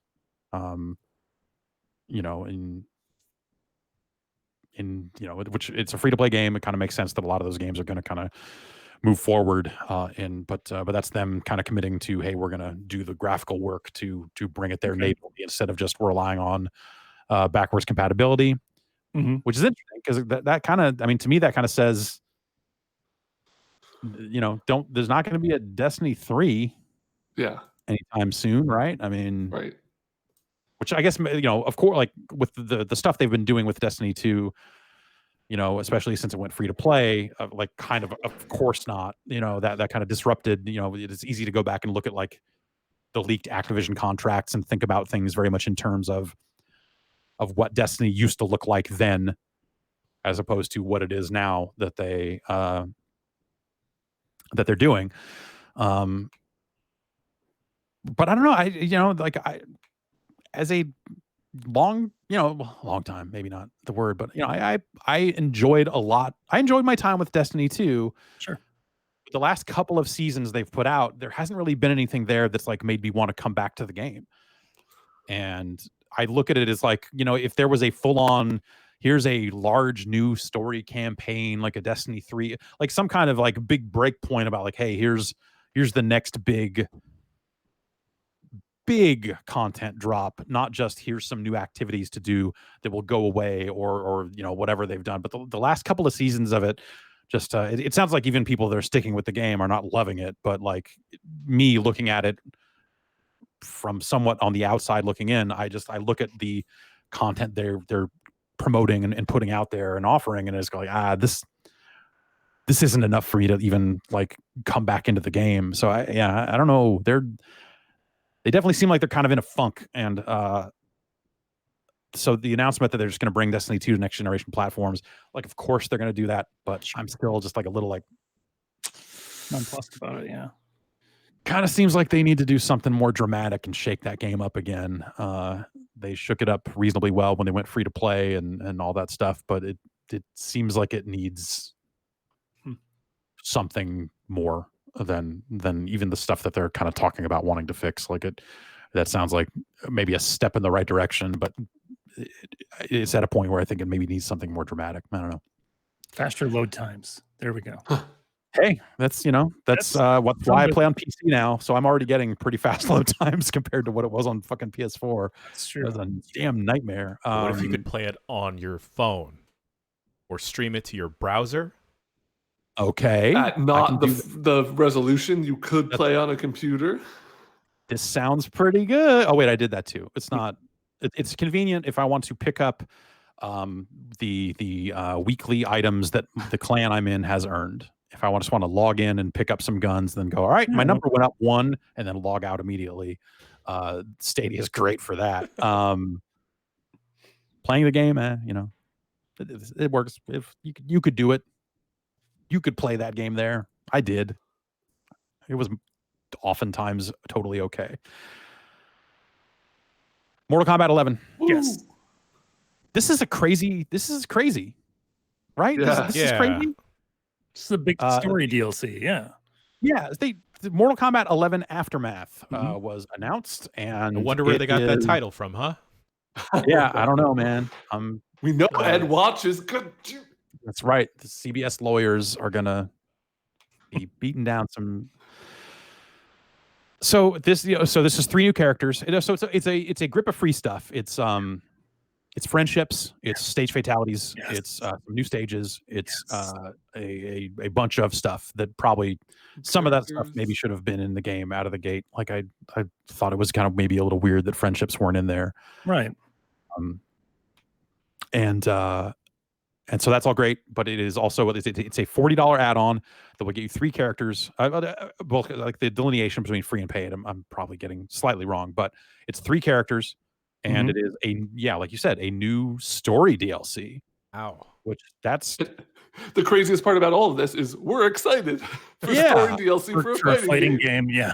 Yeah. When Street Fighter V did story DLC, when they added a story to the game? A story, technically still DLC. So I think the story in Mortal Kombat 11 left things as kind of a blank slate for what they do from here. And I think I was kind of excited from the perspective of like, holy shit, they could never make another Mortal Kombat game again, or they could make another one that like totally throws out all the characters and comes back with new characters. Like there's so many different ways they could go. Right. And so, so this picks up where that left off and immediately is just like, No, we're gonna stick with a lot of this stuff, which is kind of like it's an interesting question, but then the nature of the story is already so like they can kind of do anything they want and get it back to wherever they want. That so it's basically like the trailer that they put out is like the ending of the game of the base game, and then Shang Tsung showing up and being like, "Don't do it." But wait, there's more. Yeah, and so they'll go back in some different version of time, and Chronica, the boss of the game, the base game, figures into that stuff somehow again, and they've got Shiva, from MK3. They've got Fujin, the God of Wind, from MK4, and they've got RoboCop, the motherfucking RoboCop, Peter Weller too. The God of Law. I like that they. So yeah, I like that they. So many RoboCop appearances don't get Peter Weller. Because they're like, oh yeah, we can just like have a guy go like this. And yeah, he's in a mask, whatever. Peter Weller's expensive, but like, I like that they did that. So now you can live out your RoboCop versus Terminator fights, just like on the Genesis. And I'm all for that stuff. I think it's good, goofy fun. For sure. Yeah, I am a fan of RoboCop. I like RoboCop, the film. Yes, it is. It's a hell of a movie. I should watch that reboot one of these days. I still haven't. I want to know. Yeah. I heard it was okay. It was a good action movie, but it wasn't the satirical type of movie that neither was RoboCop 2 in a lot of ways. So like it's still RoboCop 3. It's fuck man. Yeah. Yes, get the RoboCop from RoboCop 3 to do it. Peter Weller. That was by RoboCop 3 they changed, right? And they did the RoboCop TV show. There was a cartoon. Yeah. So a lot of opportunity for skins. Did they show? I can't remember. Did they show a fatality for? They had to. Every character trailer. Like screenshots of what's probably his X-ray or his fatal blow. Is like him shooting somebody in the dick. Oh, it's the data spike. Yeah, so that looked like it could have been a fatality, but in my head, the obvious things here are, as part of the fatal blow, he pulls that spike out and rams it through their eyeball, or some kind of fucking X-ray murder thing. Hell yeah! And you do a fatality where an Ed 209 walks out, and maybe they save that for a friendship. Maybe Ed 209 just comes out and dances, and then falls over and flips his toe over and over again. Or he has to shoot dicks off though, right? I see. It was funny because like I was sitting there thinking about like, well, what would RoboCop do in this game? And that never once entered my head. Really weird. But it was the thing. Like apparently, like that's what people know about RoboCop is he shot that one guy in the dick through the lady's dress. That was great. I don't. It was cool as hell. I got him right in the dick. Yeah, it was awesome. But like, I don't know that that's necessarily like that only works because he shot it through that lady's dress. Like disagree. I think it works all the time. The cool thing there was that he was able to see through that lady's dress and shoot that guy in the dick. The mere act of shooting a guy in the dick. Like I could shoot a guy in the fucking dick. Like who cares? Anybody. Curtis Stryker could shoot a man in the dick. Yeah. RoboCop. These are great ideas. These are all great ideas, Jeff. I don't know what the problem is. Yeah. What if they just have the lady walk out before the fatality? Yeah, like the fatality goes like Scorpion or whatever grabs the lady. He's like, "You won't shoot me," and then he just he shoots him through the dick, and then the bullet like bounces back and like goes through their head, and they explode, and then Ed 209 comes out and break dances on them.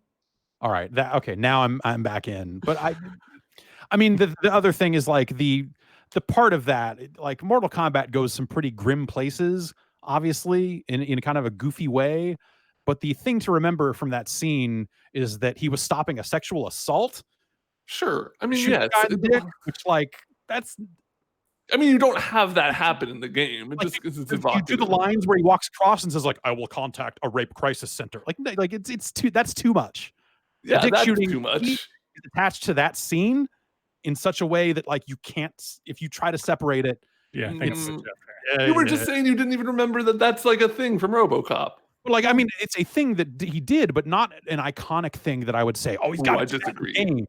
Because I look at it as like, all right, that's not a thing you would necessarily replicate on account of the context it happens in. That I agree with. So I don't think that's a... I don't think we'll see that. Maybe part of a fatal blow, right? Maybe he sticks him with the thing and then shoots him with the dick and knocks him back. And all I'm saying is the game has a history of focusing in character attacks on the groin area. Johnny Cage has been doing it forever. You're true. You're right. You're right. But I don't know. I don't. It never struck me until people started saying it, and I was like, oh yeah, I guess he did do that. But what if he pulls out the Cobra gun, the big old gun? Yeah, and he cuts a slice of pizza with a pair of scissors. No, not from the movie Cobra. The big gun, the big gun they all get at the end when they go hunting RoboCop. The big old remember that thing Clarence Boddicker and all those guys have, and they blow the holes in the buildings. That's called that is the Cobra. I'm watching RoboCop on break here. Yeah, that is the Cobra gun. So yeah, maybe they do something with that, but like that thing is so powerful that it just annihilates people with one shot. So maybe you just get a picture of smoking boots or something. Yeah, I don't know. I think that's kind of cool that they're putting out that DLC. Like my stance on guest characters has not changed, but as a RoboCop fan, it at least got me thinking. And also knowing what they've done in the past with sometimes putting like existing Mortal Kombat moves onto like DC characters for Injustice and stuff like that. This is where they put Stryker's stuff. This is where they just make RoboCop like Stryker, right? Yeah. Okay. Yeah. They give him a skin. What if they just put a hat on top of Stryker? Hat. Yeah. Or on top of RoboCop's helmet. Let's see. Let's do it for news when we take a break, and we'll be back in a little bit. Dokie. Let's talk about your emails, other stuff.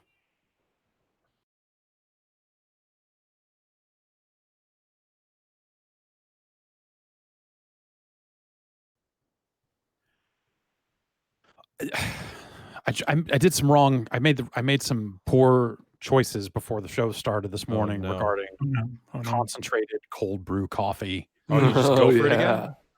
They concentrate it, and you're supposed to probably mix it with water, right? You're supposed to dilute it. Yeah. I diluted it with creamer. Okay, that's a start. You throw some ice cubes in there? No. It had been in the fridge, so it was That's already called room temp brew, Jeff. Yeah. So it was already cold in the fridge. And so was the creamer. So what kind of cashew creamer?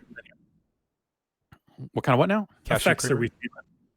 See, it's very warm. This is a warm room.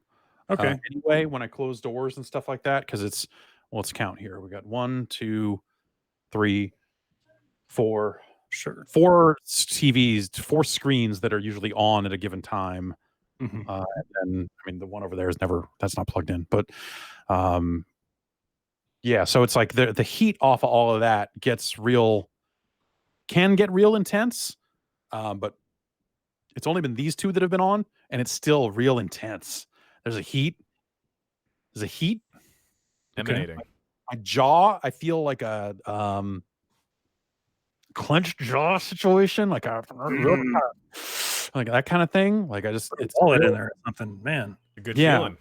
It's this is how you're supposed to feel. Like most people don't know you need this much caffeine as a baseline to kind of unlock basic human. It's like, you ever see the movie Lucy, where she starts using more of her brain? You're like 40 minutes in right now. Pretty soon you'll turn into a USB drive and save the world. God. No, it's been so long since I've felt this way. It's like you're unlocking your chakra gates. I am reborn. I was laying in bed last night thinking about coffee and just like missing getting way too over caffeinated at the break room. I've been drinking 1 Rockstar a day in the morning, and it does nothing for me. Right. Nothing at all. And I stepped up to the Endurance ones that have 300 milligrams, and I drank one of those this morning, and that didn't do anything at all. And I was like, well, I got some of this cold brew coffee in the fridge that my wife thinks is too bitter, so she's not going to drink it. So I guess I'll try that. And so I got into that. It's pretty good. Yeah. It's been drinking these little keto espressos with MCT oil. I don't know what that is, but MCT? Love that guy. Sounds good. Yeah. me up. I got a press release for weed. That was supposed to go to me. I don't know. It was about it was like a company. I'm not gonna dig into it and say their name, but like they sent me a press release to say we've got a new strain of weed. Wow. It's caffeinated. No, it seemed for Luigi. No, there was no video game tie-in at all. It wasn't like, hey man, you're gonna reach the apex with this legendary strain of wheat, you're gonna want to lay down for a fortnight after getting this drugs in you. There was no pithy tie-in at all. It was just like, we crossed Gorilla Glue with something else, and there's weed for that ass. And I was like, and I don't know how do I end up on these mailing lists? Like who is selling my email address across the internet, and what like categories are checked in what database somewhere? Yeah, I guess so, right? I guess it's just like they see video games and they immediately think like weed. Totally. Like, yeah. So, let's get into the news, the weed news. Weed news. No. Actually, let's get into those emails. Right. We got a hot pack of B-mail. No P-mails. BP mails. I'm not going to read the question that I tweeted. That's just for fans of the site, but I'm not going to subject everyone to that. Number two. Instead, let's do a little. I'm going to test your guys' gaming knowledge, see if the brain trust between the three of you can solve this trivia game. This comes in from Michael. Hello, all. I belong to an online trivia league. There was a recent competition about the video game business. Do you think you can answer the question? Do you think you know the answers to these questions? The highest score was 10 out of 12. So if we get 11 between the three of you, we're smarter than this guy's entire trivia league. Hell yeah. Okay. Are you ready? Yes. All right. Question number 1. Upon its release, the Space Invaders port for the Atari 2600 was considered a, quote, killer app, driving sales for the console.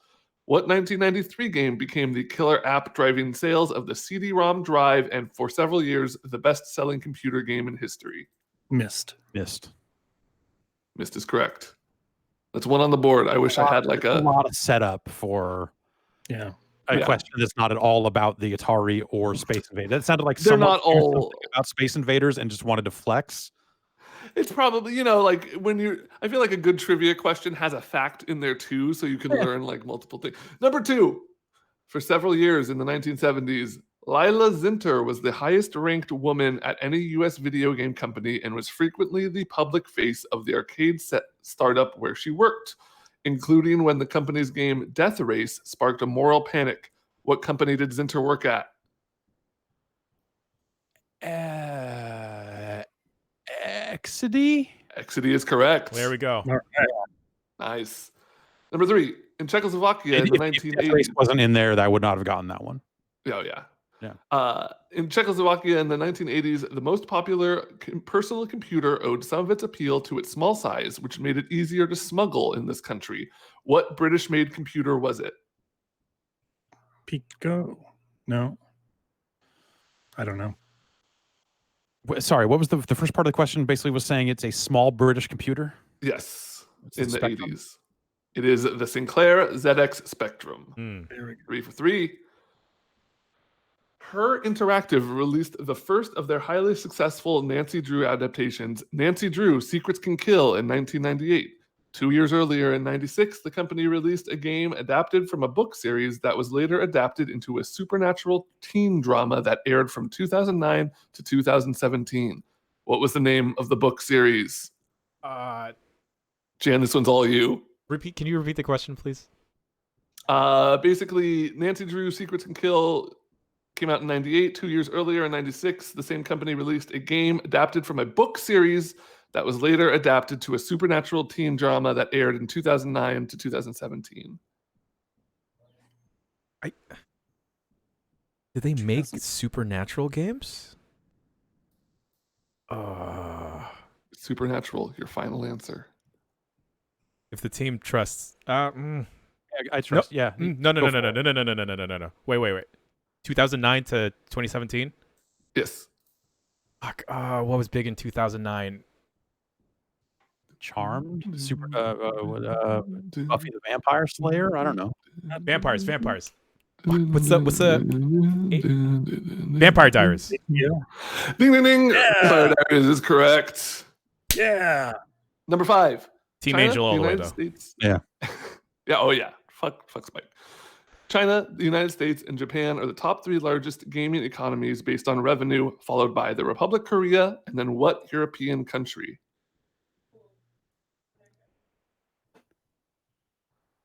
This is overall revenue or like per capita or like what?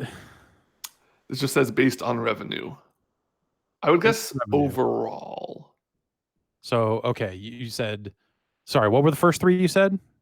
China, USA, Japan, Korea, Europe, a European country. I would say probably, I want to say Germany. I'm thinking Germany. Where Gamescom is, sure. Yeah. Germany is correct. All right. 5 for 5. All right.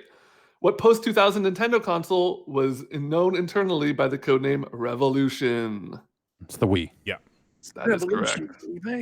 It did revolutionize games because it let parents play them for once.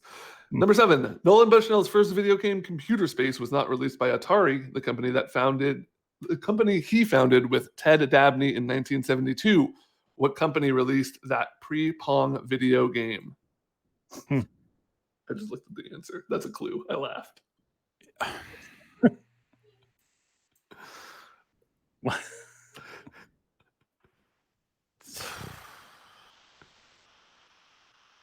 Who released Computer Space? It was before Pong. We're talking about the arcade version, right? No.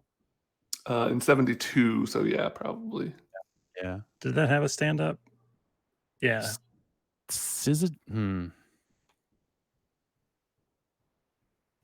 Yeah, there was a stand-up Computer Space for sure. I'm trying to think of either you have a guess because I've got a guess that I don't think is necessarily right. For it. I trust you. Syzygy? It is not. It is Nutting Associates. Oh, okay. Oh. Number 8. Okay, so that's Dave Nutting's company. Yes, the Nutting Associates. You guys have to get the next 4 right, and we win. Number 8. Which leading video game designer and company co-founder was widely reported to have started designing her first computer games, including Mystery House, at her kitchen table? This one seems out of nowhere. These are rough. Mystery House. I'll give you guys a clue. It's almost a famous person's name.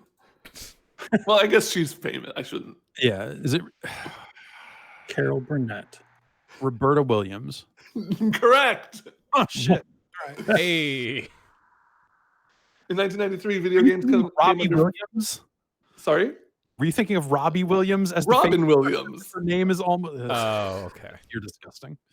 What? Roberta, Robin? It's no, I mean, yeah, no. Robin Williams. Okay. Yeah. Okay. That makes way more sense. I thought you were literally thinking about Robbie Williams. And no, I'm never thinking about Robbie Williams, Jeff. I can assure you that. Okay.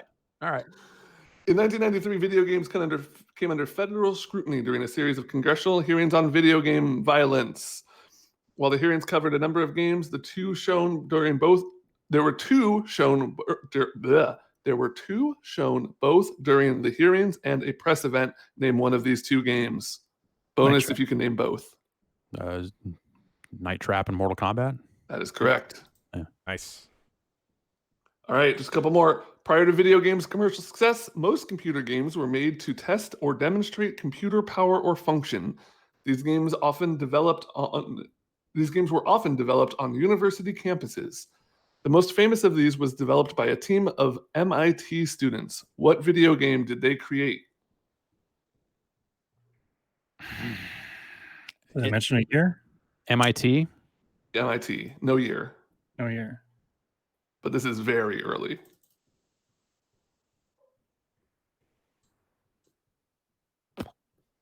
Is it Zork? Is Zork your final answer? No, that was a It's either Zork or like a computer space or space war or something that would showcase power probably isn't a text adventure. So I would say computer space. Oh, Space War. You were so close. Same game. It's the same game. Is it the same game? All right, then it game. counts. It counts. It counts. Right. This one is a gimme. Which game console, quote, does what Nintendo don't? Sega Genesis. No, I'm sorry, it's the ZX Spectrum. Oh, All right, last question. This is for all the marbles. At their peak, arcades had significant influence on the larger entertainment industry, inspiring books, movies, and even a 1982 song by the duo Buckner and Garcia. That song hit number 9 on the Billboard 100 chart for the US. What was it called? Pac-Man Fever. Is Pac-Man Fever your final answer? Yeah, pretty much. Are you sure it's not? What was the other? Is it Do the Donkey Kong? Is it Mousetrap? Is it Going Berserk? Yeah, it's Going Berserk. No, it's Rocky's Lament. It's Pac-Man Fever. Hey. Congratulations. I did it. You are smarter than this guy's entire online trivia league with some hints and 3 people helping. Nice. Yeah. We did it. Space War and computer space. It's like one was just a big weird arcade version of the other older game. They might not literally be the same. Anyway, computer space and Space War are pretty much the same thing, if I remember correctly. Do we get like drink tickets or like? Yeah, come see shirts? me. I mean, I have them here. I can't send them out. So if you want to come to Fremont, I can give you 1.5 free drinks. We either beat them on a technicality or we tied. I don't know. I'm going to probably say tied because someone would have said like, no, Space War and computer space is not the same thing. Fuck you. Someone would have been a stickler about that. All right, we got another email here. This comes in from Woody in Newport, Oregon. Woody says, I got to thinking about how Star Wars Pod Racer is a whole video game based off of a single 10-minute action sequence from a movie. My question is, are there any other action sequences from movies that are good enough to warrant their own video game? The bank robberies in Heat. But then Payday came out and proved that maybe that's not actually as fun as you think it would be. It's a tough question because like I'm looking at chat too, and a bunch of people are saying Tron, but like that's kind of several. I guess the light cycles is just one part of Tron. But like the discs, Tron yeah. is Yeah. That was But like the original Tron arcade game was like 4 moments from Tron turned Right. into 4 different mini games. I'm gonna say the hallway fight from Old Boy. okay. Yeah, that could be its own game, sure. You just fight progressively longer hallways. Yeah. It's PT with a twist. Yeah. What's that bus driving game? Is that just based on speed? Desert Bus. Yes. No. Desert Bus. Yeah. I would really like a good Quidditch game, but Warner Brothers took out that other one before I could even try it. That's right. Shooting guys in the dicks, RoboCop. It'd just be a Gal Gun cover. Right.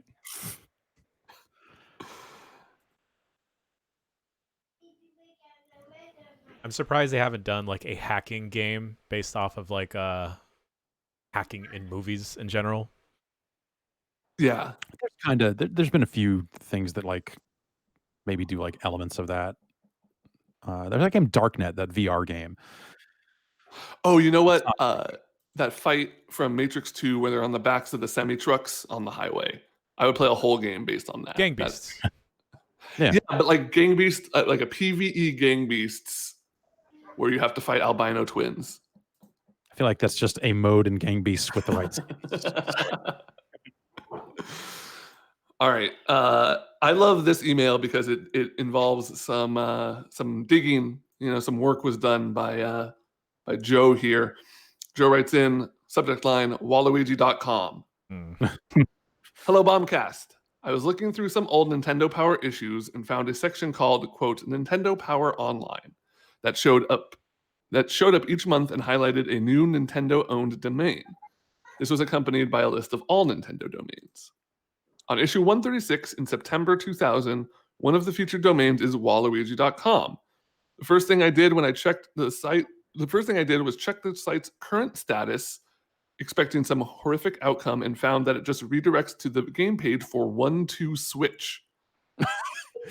A lot of other sites redirect to the main Nintendo.com homepage or that franchise's respective page. Some are dead and others have become fan sites. My question is, do you think at some point 1-2 Switch could have been a Waluigi-ware game? No.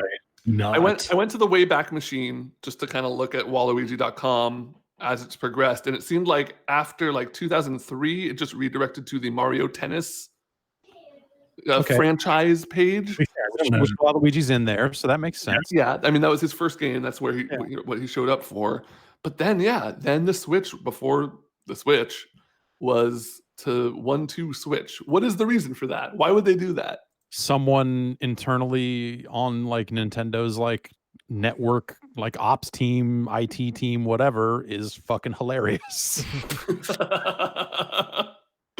You don't think that it could have really early on been like a WarioWare game, but maybe with Waluigi?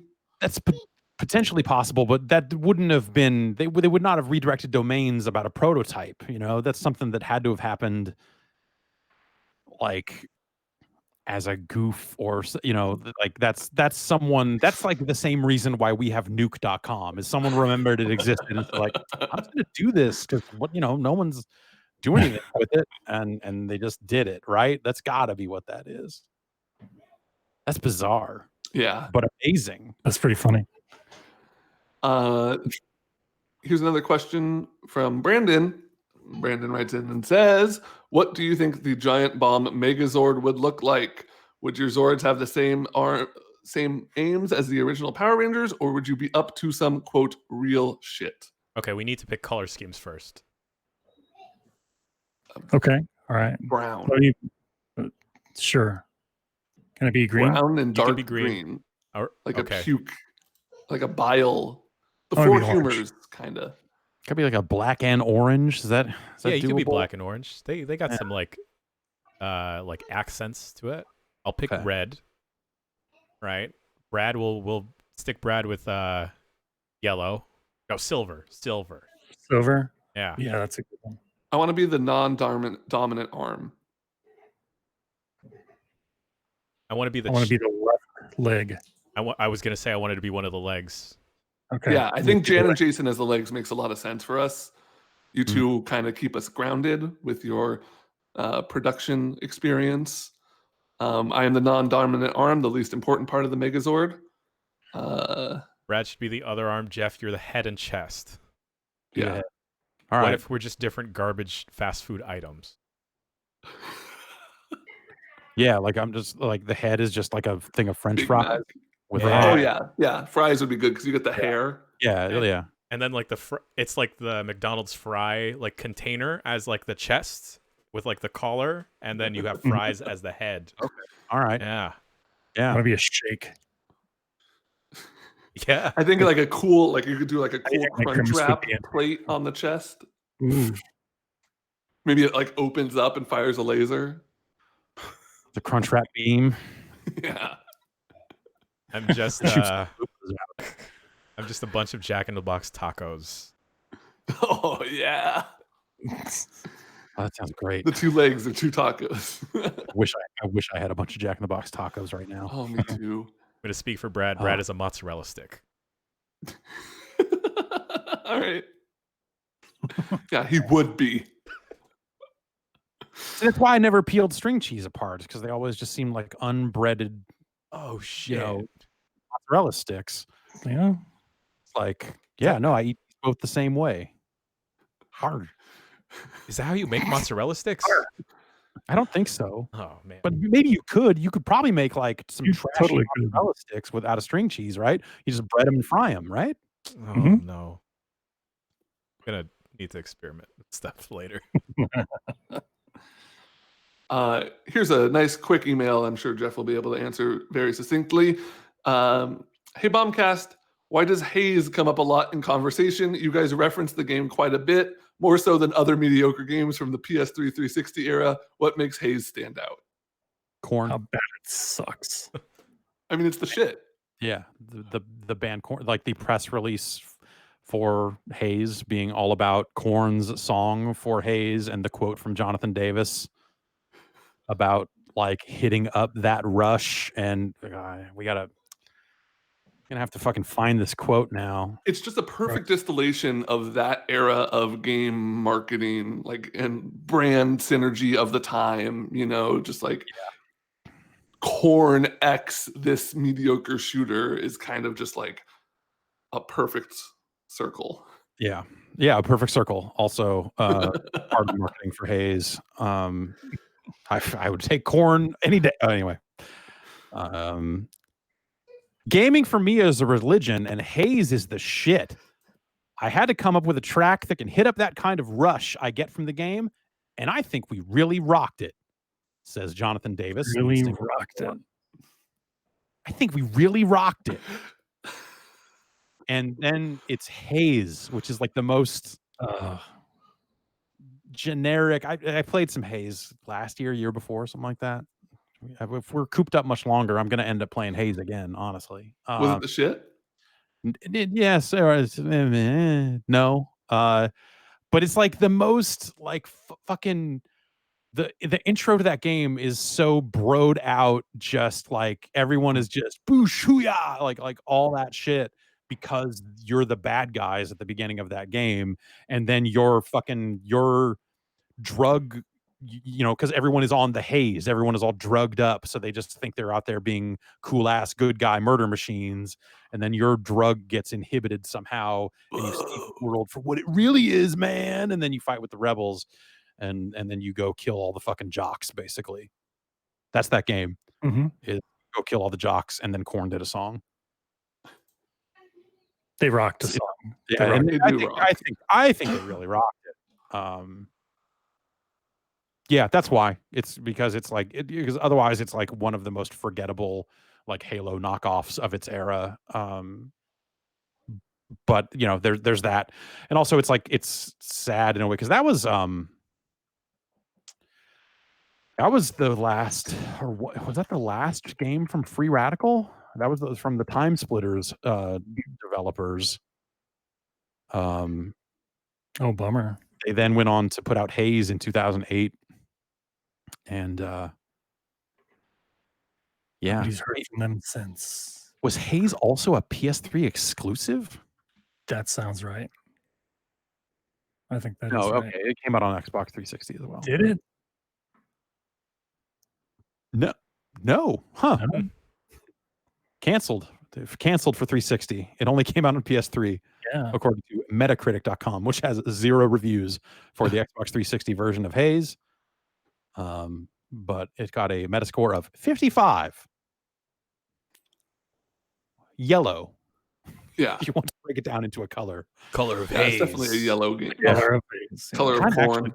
Yeah.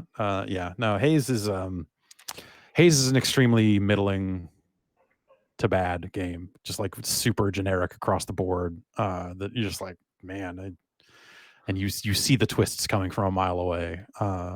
It's pretty dumb. All right. Oh, go ahead. I want to take a quick break here. Okay, I was going to read one more before a break, but let's okay. Let's come back take this a hot break here, and we'll come back with some more email. Divisive, debate-sparking email I have lined up. Oh shit! All right. Well, I'm gonna go flex a little bit. I'm gonna go roll my shoulders around Bruce Lee style to loosen up for what's to come, and we'll be back after this.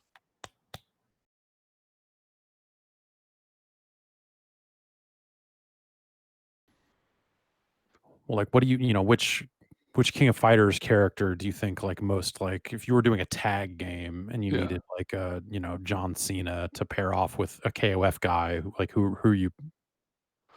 The obvious answer is Raiden. Yeah. I think that's too on the nose though. I think maybe like John Cena x King of Dinosaur could be pretty good. All right. Definitely no one like Iori, you know, no K-Dash. None of those guys. Maybe like Mr. Karate. Not the full-on anime end of things. No, more the like Daimon. You know, like a big guy. Yeah. But John Cena would be a relatively big guy, so maybe you get like Cena and Athena. That's pretty good. Oh, and they could do like an album together. John Cena raps and she sings. Mm-hmm. Yeah, she sings the hooks on it. Yeah, that's yes. Yeah. All right.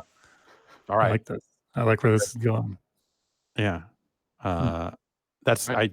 You talking about that thing in the break. I feel like I'm probably not going to download this King of Fighters All Stars and see. It's not that great.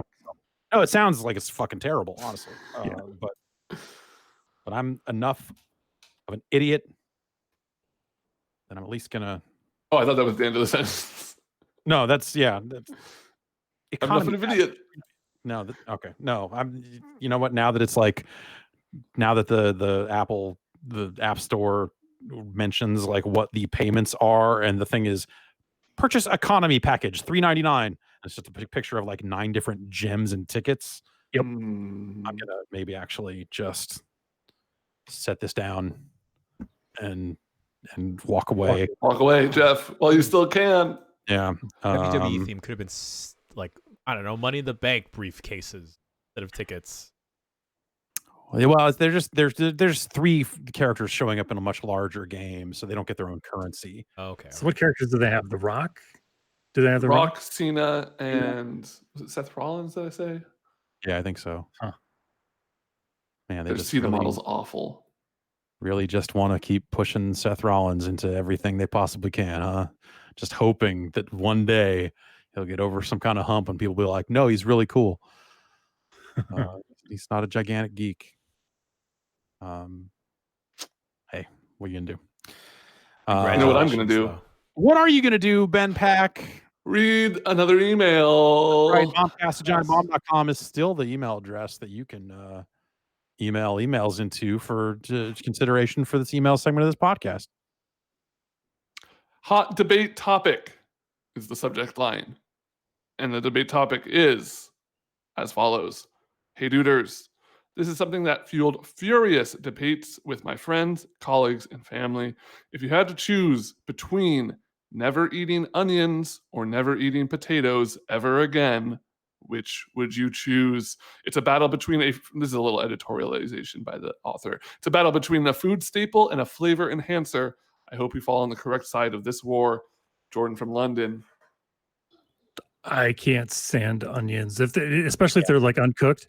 There's a very small chance that I would like an onion if it's like they're very tiny, they're already grilled into it. Like I can deal with that, but at the same time, it's like I want nothing to do with them. So, but you have to think like there's so many probably like soups and curries and I get by just fine without adding onions to my life. I feel like if you took the onion flavoring out of those things that had that onion flavor, like as a spice, like you're talking about curries and that sort of thing, I would still be okay with them. Yes. I'll say pretty much everything I make these days starts with put some onions on the skillet, cook them down, and then add more things to it. I have really come into liking onions. I used to hate them, but the last like 5 years, I've really started enjoying them. All that being said, fucking potatoes. Holy shit. They're so versatile. Mm-hmm. Oh my God. French fries? You guys ever fucking eat a French fry? Yes. They're fried, curly Q sometimes. Sometimes they're straight. There's so many different types of fries. You can mash them. You can bake them. You can bake them twice. Yeah. I love onions, though. Love onions. They're important. People don't realize how many things they're in. Like they're everywhere. Onions are hiding all around you. They're like, they got layers. Okay, all right. But yeah, it seems like we're all, I don't know, Jan. I mean, there's like a family remedy that if you start feeling like you have a cold, just eat half of a raw onion. So I kind of like am conditioned to like them. So You should just take some like Dimetap or something. I just gotta hunk into a onion. Grape, it's real nice. You do like an apple cider lemon. Just an apple cider vinegar lemon solution. Just snort some lines of zinc. Maybe I'll try that. I guess I'll Goodbye, onions. Goodbye. Goodbye, onions. It's unanimous. Yes. All right. This next one might be a little easier. Best golf game. Hey, Giant Bomb, what's the best golf game? Chemo. This is from K in Phoenix, Arizona. Hot Shots Golf. It's a good one. There are some great Hot Shots golf games. There are some good Mario golf games. Neo Turf Masters, great game. I'm a big Desert Golf fan. Like that was for a year and a half. That was my bus game. Where does What the Golf rank? Ooh, I really do like What the Golf. What the Golf is a much better game, I think, than most golf games. But I wouldn't say it's the best golf game because it's so much more. Yeah. It's coming to Switch. Cool. Maybe announce that. Gosh, yeah, I don't know, man. There's just like the golf mechanics got kind of honed and sharpened up somewhere around the 16-bit era. That kind of double, triple click system, whatever you want. Yeah, and there were a lot of games that were very similar through that whole range. And then when everyone had analog sticks, they tried doing it differently, and that's where I kind of completely lost interest in golf games. But I don't know, man. Neo Turf Masters has become my kind of classic go-to because I just like the presentation. Is that the Windjammer looking? Yeah, it's the Neo Geo game. You pick Young Hero and it goes on the green, like all that stuff. Lee Carvalho's putting challenge. It's up there. It's no Lee Trevino's fighting golf, but what are you gonna do? Yeah, I would say personally, golf for the 8-bit Nintendo is a shitty golf game, but also one that I played hundreds of hours of. So, Outlaw Golf. That's the Aqua Teen golf game. All right. I gotta go Mario Golf for my money. Like I don't know which one's the best, but the one I played the most of was the N64 one, and I liked that a lot. Yeah, those were solid games for sure. All right. Next up on the docket, okay, there's a quick one. I would say 50 people emailed this in to us, and I'm sure tweeted it to y'all as well. Last week, we were wondering about what the first video game company was going to be to include masks as a ordering bonus for their games. This particular email came in from Jesse in Bloomingdale, New York. Hello, Bomb Crew. In the latest Bombcast, the idea of a collector's edition face mask was brought up. Today, I received an email from Square Enix for a free face mask with a $100 order, screenshot included, and the sub. 100. If you order $100 worth of Square Enix items, you get a free mask, and it says boost your vitality +1. Oh no! Yeah, like the copy on it is actually maybe. And then the mask itself says like Square Enix member, right? Yeah. On the mask it says Square Enix. I have to zoom in. Yeah, members only. A members only mask for members of people that spend $100. What are you a member of? Oh, gross. Yeah, that's fucking shitty. Yeah, it's awful. Yeah. I don't think any of us would have, like, we were talking like, oh yeah, it's definitely going to happen. I don't think any of us thought like next week it's going to happen. Yeah. $100. Yeah, that's maybe just any that's order. trash. I don't know. Yeah.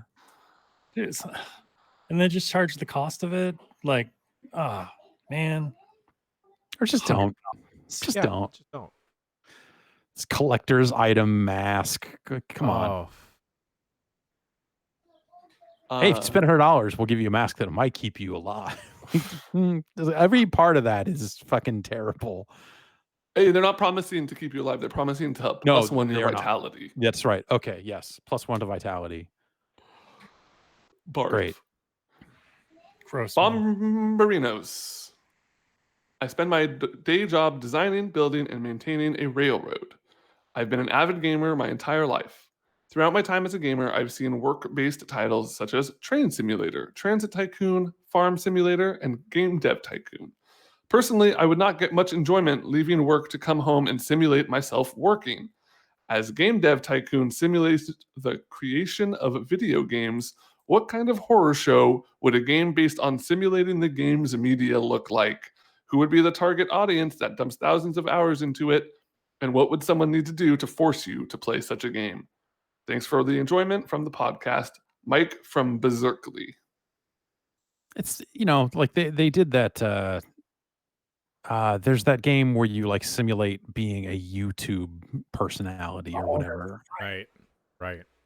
Like it's somewhat different than that, but there are probably some commonalities there. But it's yeah, I don't know. Like, you would there's an audio issue going on. Go run through all these cables and test all this shit. I feel like would be a big like just what's a monotonous thing from uninstall or reinstall drivers. Yeah. Go to the new games tab on Steam and look at everything and be like, hentai. Did you see the hentai Death Stranding game that's up, by the way? No. There's I want to say it's called Anime Stranding, but it could be Anime Standing, something like this. Early access, and it's you can make the lady naked if you want to. Wow. I added it. I have not tried it, but I did download it. It looked better than Death Stranding. Anime lady with a zillion boxes on her back running, and I was like, all right, this has to be better than Death Stranding. I started playing Death Stranding again. Why? What did you just go buy some monsters? Just have some monsters delivered to your home and drink those. You don't need to simulate that. I was having a good time. Oh, it's like the Tesla Cybertruck is in it. Is in Anime Standing. Great. Reviews are very positive. It costs 69 cents. Mm-hmm. See, and you should have to review games like that for the. All right, here's our quick look for Anime Standing. A lot of that stuff, and a lot of like you need to allocate the right amount of time, but to meet your deadlines, like that would probably be part of it. Would be some kind of like strategic balance between playing the game and writing the text or something like that. That would probably bonus mission: moderate YouTube comments for a video that you're in. Always fun. You can get chair upgrades to increase your endurance. Mm-hmm. +1 to vitality. Great. I love it. All right. And then someone decides to pivot to Facebook and you just get fired. That's when you start a new run. Yeah, exactly. Yeah. Speaking of run and running, hello Bombcasters. Abe from Oakland here. What makes an escape sequence in a video game good or bad? What are some of your favorite escape sequences in video games? Thanks for all the rad content. One that immediately comes to mind is Super Metroid. That yeah, at the beginning. Yes. Yeah. Sequence. What else? Halo's had some good ones. But I think if you want to actually talk about like the nuts and bolts of what probably makes one good or great, I would say the secret would be make it seem like something you were always just about to fail, but something you can't actually fail. Yeah. Or something that is like very impossible, like very, very difficult to fail, because the worst thing about an escape sequence is doing it twice. Mm-hmm. Yeah. Is getting like 2/3 of the way there and then fucking up and having to do it again. You're just like, oh, okay. Like all of the tension is just completely sucked out of that once you're doing it again, or like optimizing a route for the escape or whatever. So it needs to be kind of something like that's one of those like in-game moments you just kind of want to see once, of just like, holy shit, I just made it. Like you want to have that feeling at the end of it, regardless of how the player played along the way. It's a very delicate line, right? Yeah. You want it to be not something that's hard and you fail at, but you still want there to be the tension. Yeah, there needs to be like, it needs to feel like there are stakes. But I might argue that like you don't actually want the stakes there, because again, like once you're doing it a second time, it's not fun anymore. It's not cool. It's not tense. It's I liked the ones. I didn't love the ones in the first Ori, but I thought the ones in Will of the Wisps were pretty good. There's one towards the end that I really liked. I really like the cliche of an escape sequence leading to a boss fight.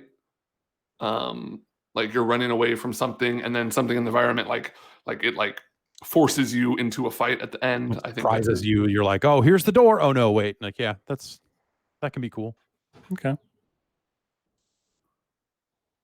All right. Give me like, what do you say? Like maybe 2 more emails, something like that. What do you got? Two more emails. 2 more. Here we go. So let's say 2 more, and if those 2 are good, maybe a third. How about that? Hey, Jeff, it's not a tumor. Remember when Austin Powers was his name? Said that? Hey guys, do you remember any times where a video game pleasantly surprised you with a message or stance on a topic?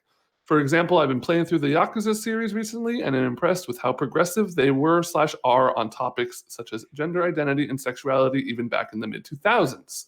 Thanks for all the hard work in these unprecedented times, Adam in Columbus.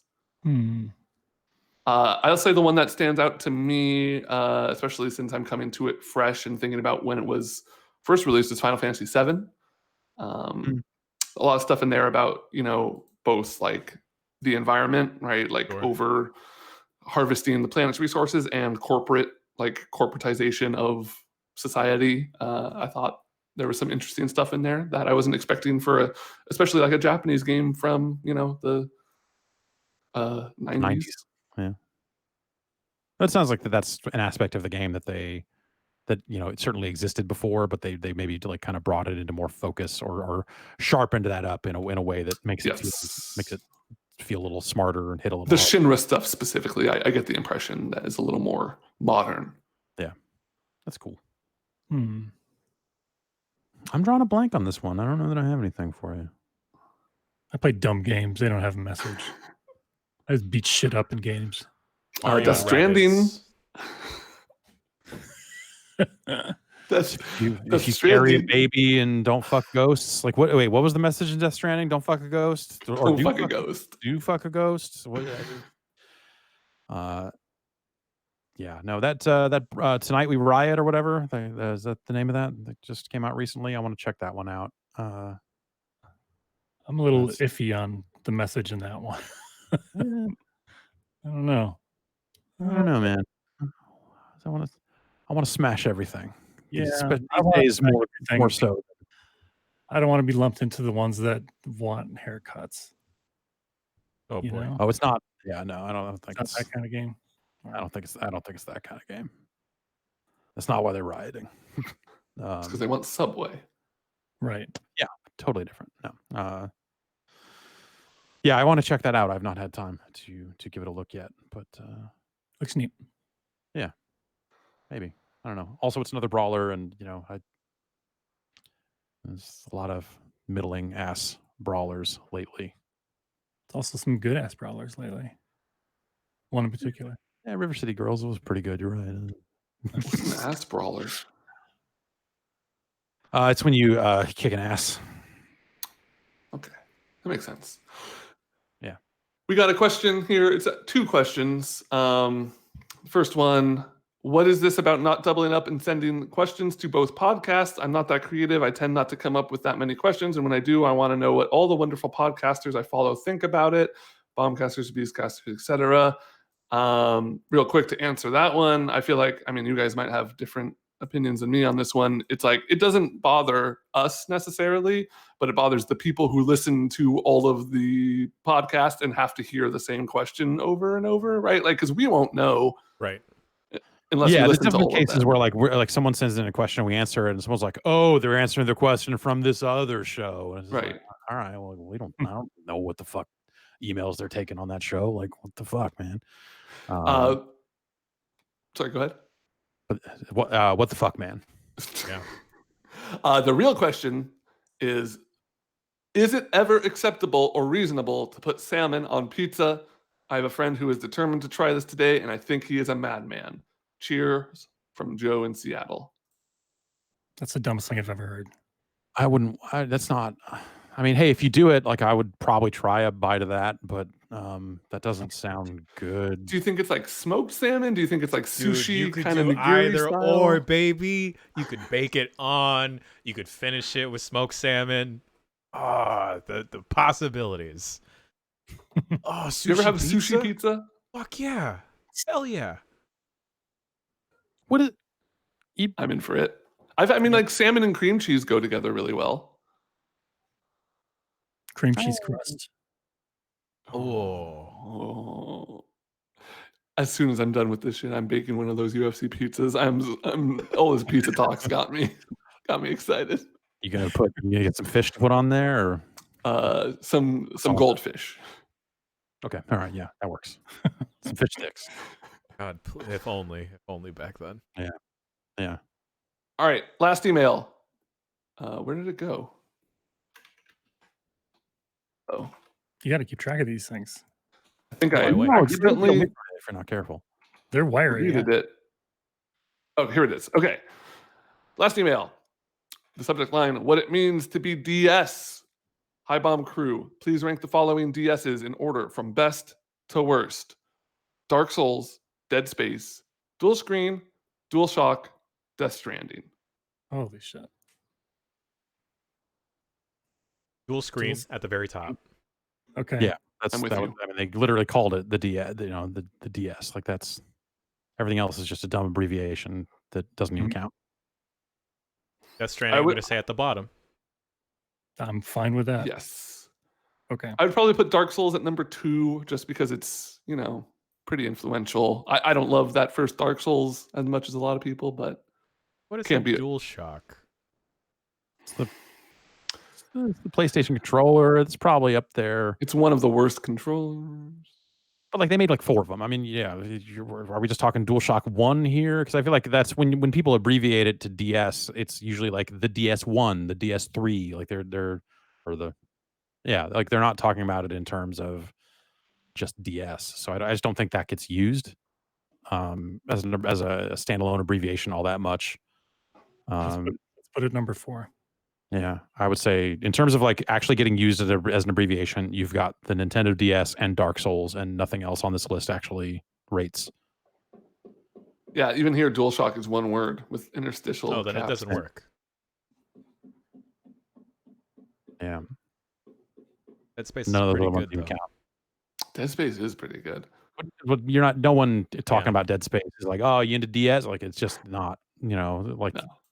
That's something that maybe gets written into a review on like the third mention. Like I don't necessarily like I'm not saying the quality of the games is low or high or whatever. I'm merely talking about like DS as an abbreviation, as a meaningful abbreviation that might make you think of those things. Like I'm never once going to think about Dead Space when someone says DS.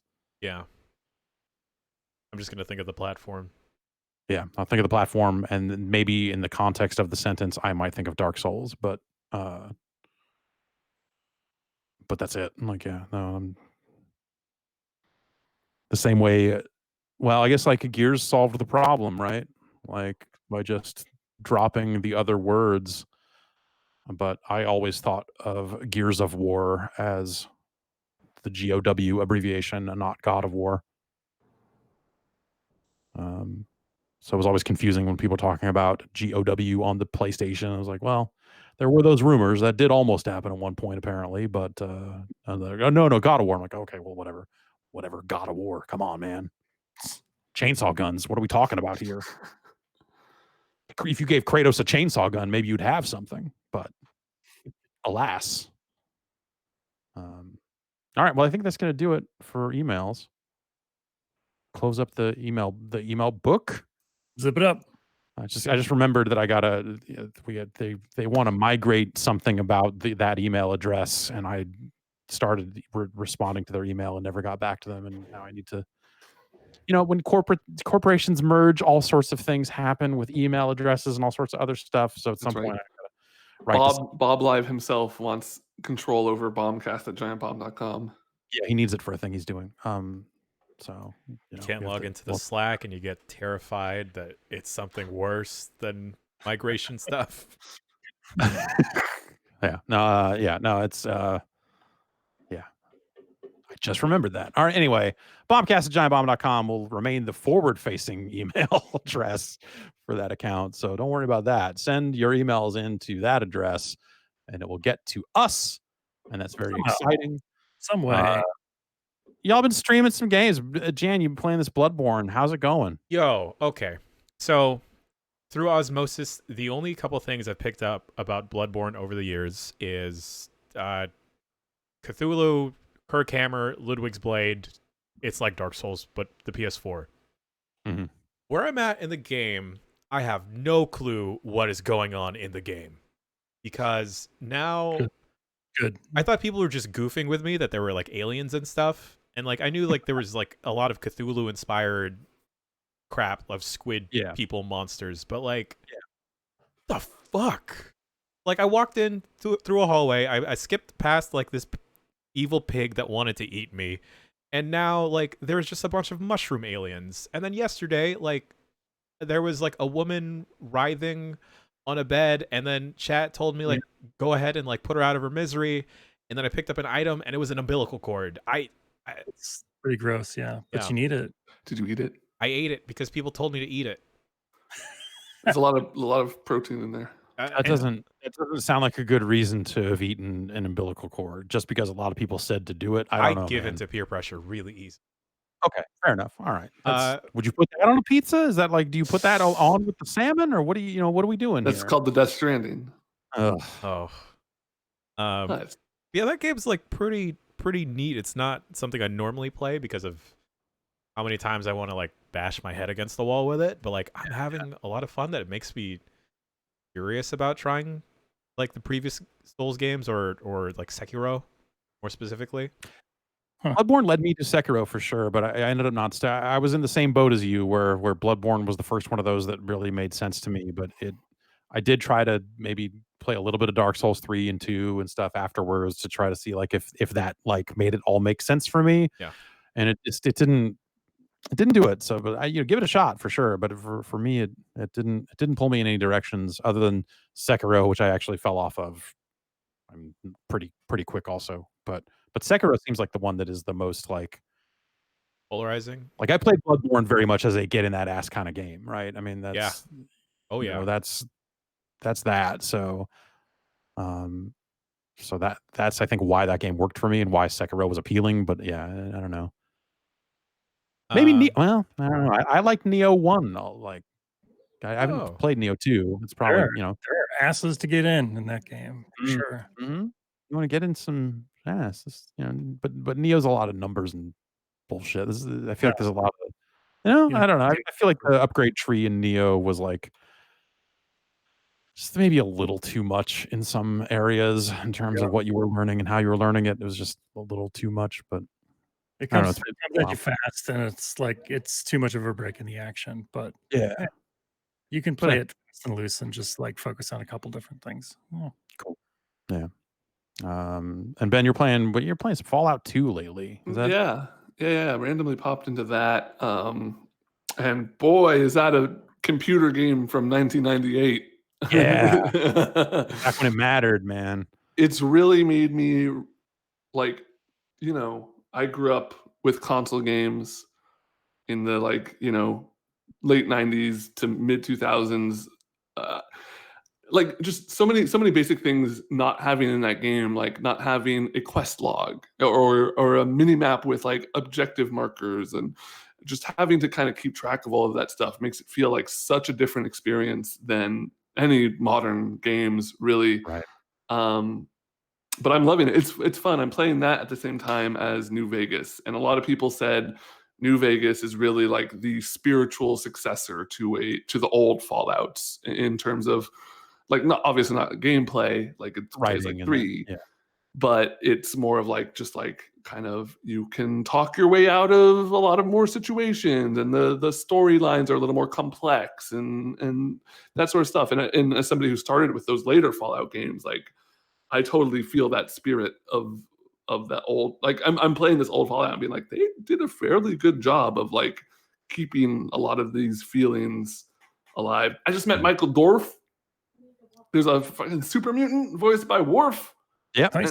I'm trying to get him on my squad, and that's really dope. I don't know. It's just like it's pretty cool because it's so open, and it really does feel like every accomplishment I make feels like an accomplishment. Like anytime I actually finish a quest, it feels like I earned it, right? Like it feels like, okay, I didn't just like follow the thing of talk to this guy and then point me in this direction and talk to this other guy and I beat the quest. Like no, I actually had to sit and think and like, what's a way I can do this? And you know, something I miss from games from that era that we don't really have these days is save scumming.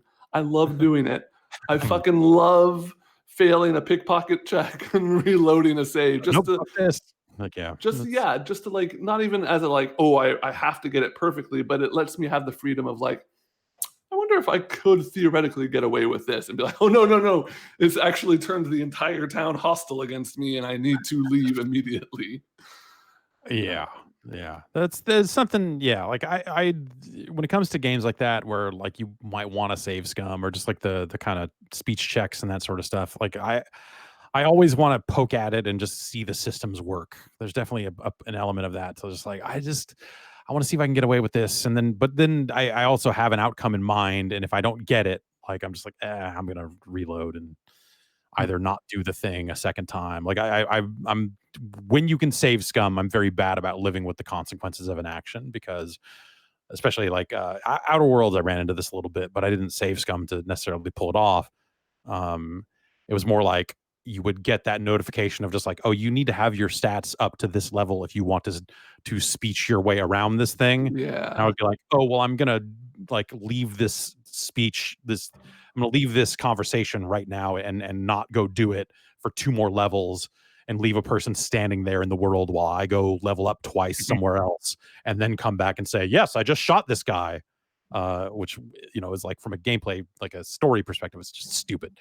But I'd worked out in my head like, oh, I'm going to solve this part of this game in a non-combat way. Yeah. And it was just like, it wasn't always clear about what you needed to do to get that. So it was just like a couple of times I had to be like, I'm going to backtrack and do this and do this and this.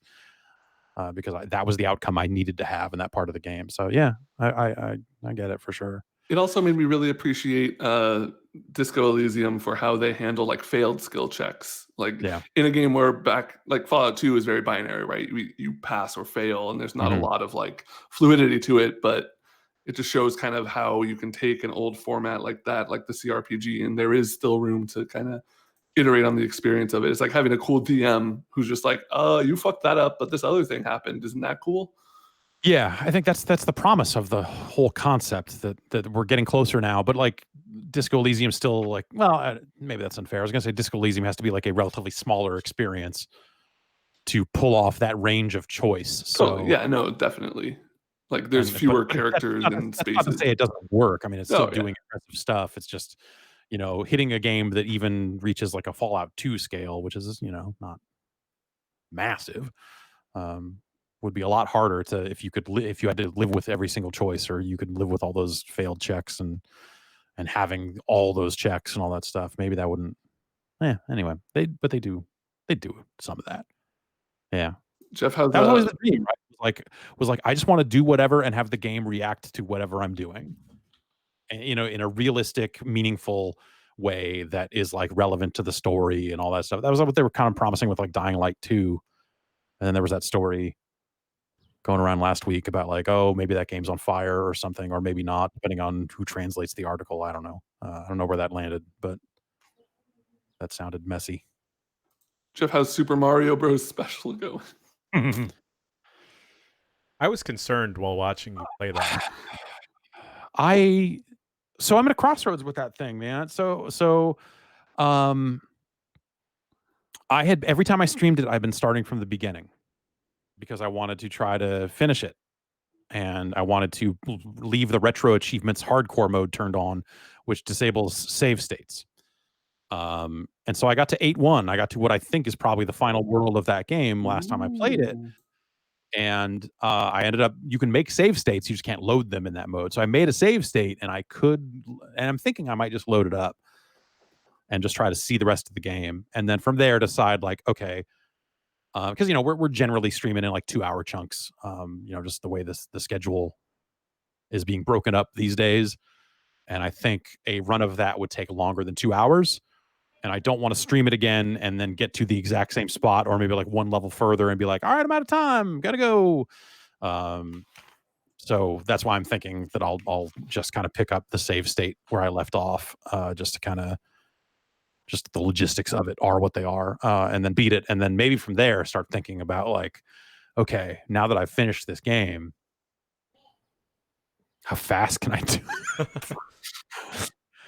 No, that, I don't know. That game is such a shit show. It's all the versions of that game are bad, or both of the versions are. Both of the versions I've played. There might be a third. I think there's a third version that I haven't necessarily seen.